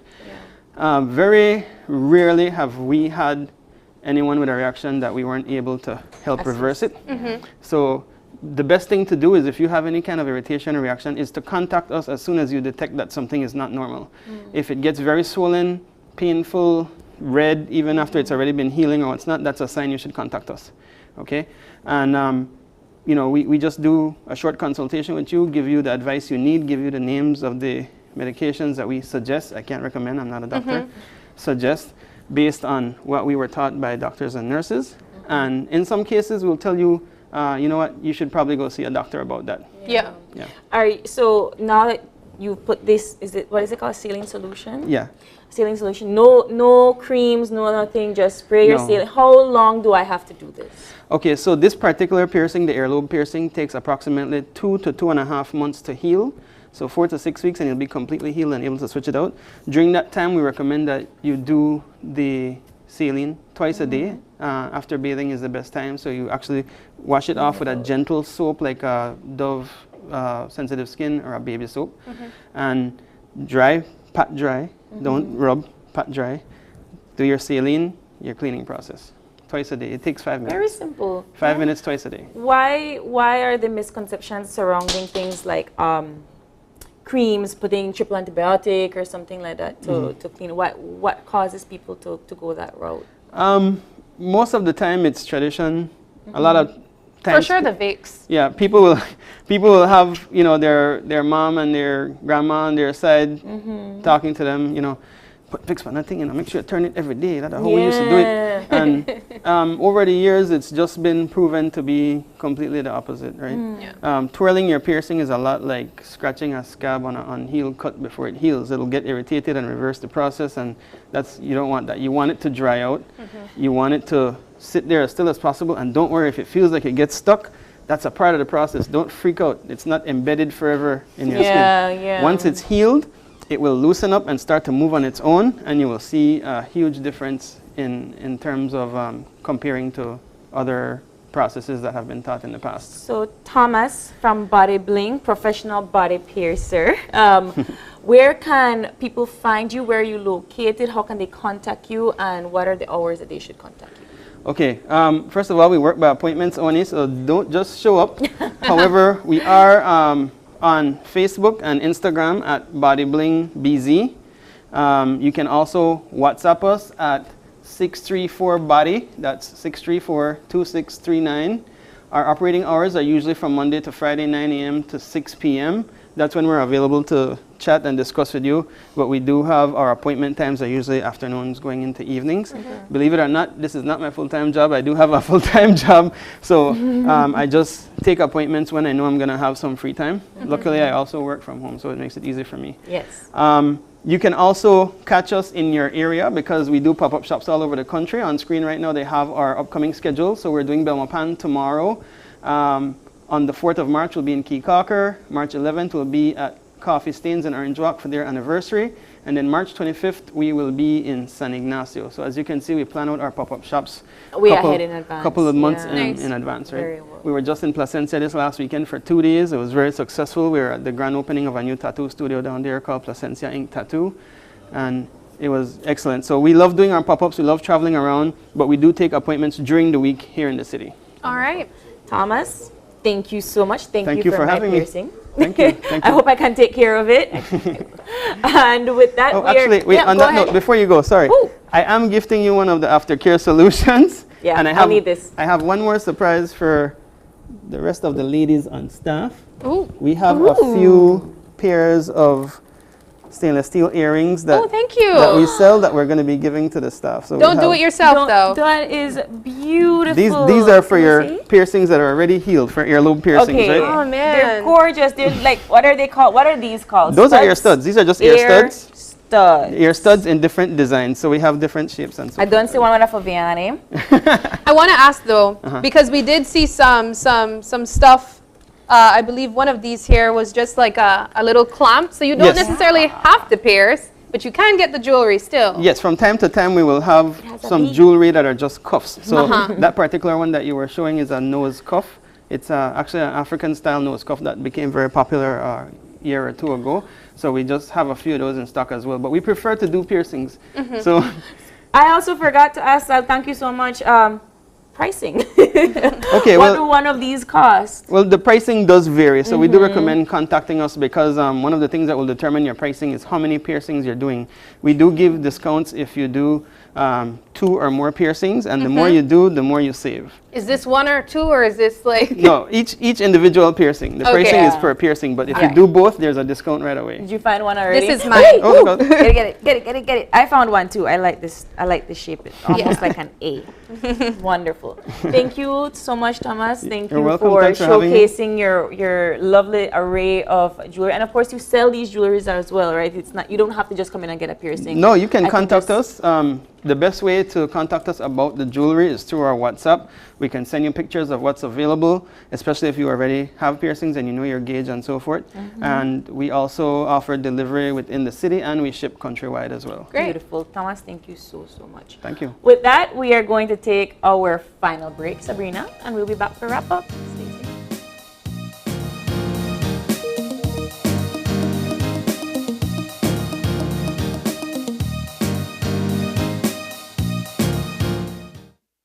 Your life just got a lot less complicated with Belize Bank Contactless MasterCard Debit Card. Introducing our Standard Debit and MasterCard Platinum Debit Cards. Now you can make purchases anywhere MasterCard is accepted with one tap, pay and go. Your contactless card never has to leave your hands, especially in these times. And your card is embedded with multiple layers of security. Platinum card holders get to enjoy extra benefits like price protection, purchase protection, trip inconvenience, and luggage protection, just to name a few. Start enjoying a cashless lifestyle today with the Belize Bank.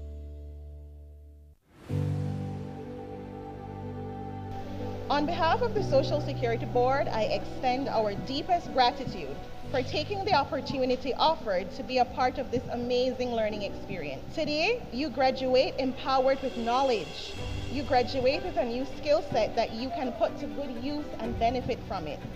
You have now acquired the knowledge and you are fully prepared to build on the foundation that you have fostered. We consider ourselves privileged to be offered an opportunity by the Belize Social Security Board to partner with them in this effort. What I can say is that I'm happy because I'm learning in something that I choose to do. So we want to thank Social Security Board to provide the funding for that, and we appreciate it, and we hope they continue to provide opportunities like this for more people. Thank you. Once again, congratulations to the January 2023 cohort Empowering You participants. On behalf of the Social Security Board, I wish you nothing but the very best.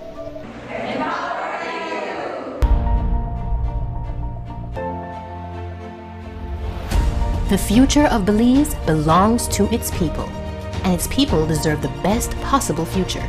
That's why Prime Minister Briceño and his government are making a bold investment in Belize's future, refocusing our educational system by investing in educational facilities and labs for tourism, industry, manufacturing, and agriculture, to create jobs and opportunities for the people. Building over 250 affordable houses so that everyone has a place to call home. Expanding thousands of land applications and titles so that people can have secure land ownership. Constructing a new hospital in San Pedro so that everyone has access to quality health care. And raising the minimum wage to $5 so that everyone can earn a fair living. This is what leadership looks like. This is what progress looks like. This is the future of Belize.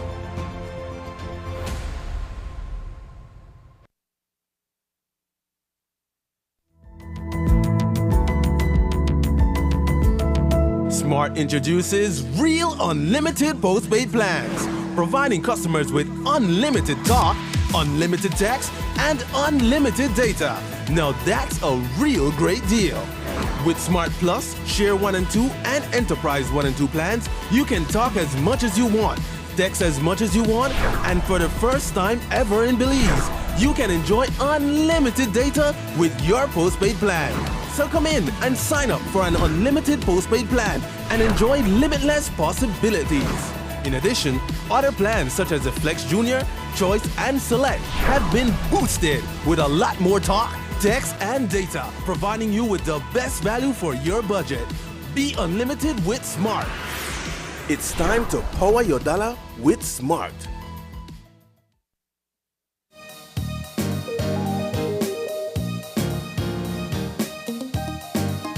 And we are back wrapping up our fun Friday, Sabrina. It was fun, I have to say. It was fun. Thank you. Please come back.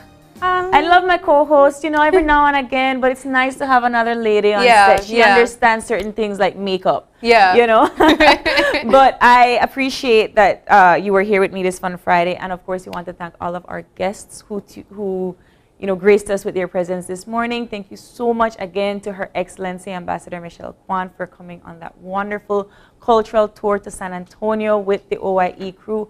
We can't express how much we appreciate that. And of course, the wonderful interview. She's definitely going to be here for quite some time to showcase the bilateral relations that the U.S. has with Belize. So thank you once again, Ambassador Kwan. Yeah. We also want to say thank you to Leo's Pizza that stopped by and really gave us a nice treat. Of course, we do have breakfast after this. We're eating pizza for breakfast. But thank you so much for stopping by for sure. And also visit Leo's Pizza if you would like to get a great pizza at a good price. And as we said, tasting great as well. Wonderful. And of course, last but not least, thank you so much to Body Bling for showcasing us. Yes, they did a wonderful display of putting up a piercing in my ear, but I really appreciate the fact that he walked us through the steps of how to get it done, how to get it sterilized, how to clean afterwards. I think that those are important. That's important information that you need to know. Is people sometimes just walk in, get a piercing, and come out, and then infections can lead to a great deal of other things. So thank you so much to Body Bling Belize for coming in and showcasing what you have to offer at your business as well. And also to our viewers, if you have any questions about piercings that you have done before, that you may want some consultations for, you don't necessarily have to get a piercing, but you can stop by over at Body Bling to get some help on how you can fix maybe an error that you had. Wow, wonderful. And Sabrina, do we have a birthday shout out? I don't. You don't? I think we do. I don't know anybody's birthday today. It's the 17th of February. Like I said, another Paula John today, but we do have a birthday shout out, and we want to say a very, very special happy birthday to Haiti Nunez from your friends and family. Have a wonderful happy birthday. And then we have another shout out as well. Well, Tamika Smith said to happy birthday to Tamika Smith. Yeah. From your friends and family as well. And from all of us here, Tamika and Haiti, have a wonderful, blessed birthday. John is not in studio, so none of way to sing. Yeah. But have a wonderful birthday, ladies. Have a blessed day. And if you have a question or a comment or a birthday shout out, you can always drop us a line right here at oye@channel5belize.com. And you can catch our live stream on Facebook at Open Your Eyes BZ and your highlights on Instagram at oye_belize. And then you can do us a favor on Monday and join us again when you open your eyes to start your morning right. Yeah. Be sure to keep your eyes, your minds, and your hearts open. Have a blessed day, please. We'll see you on Monday. Take care.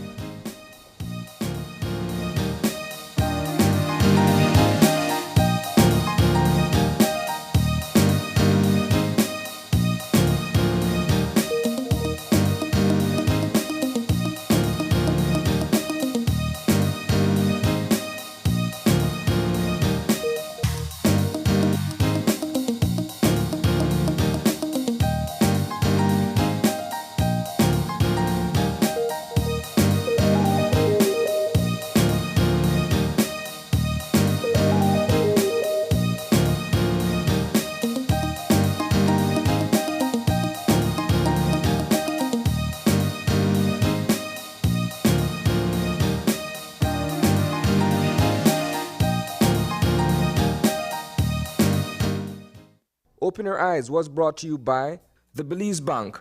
Our country, your bank.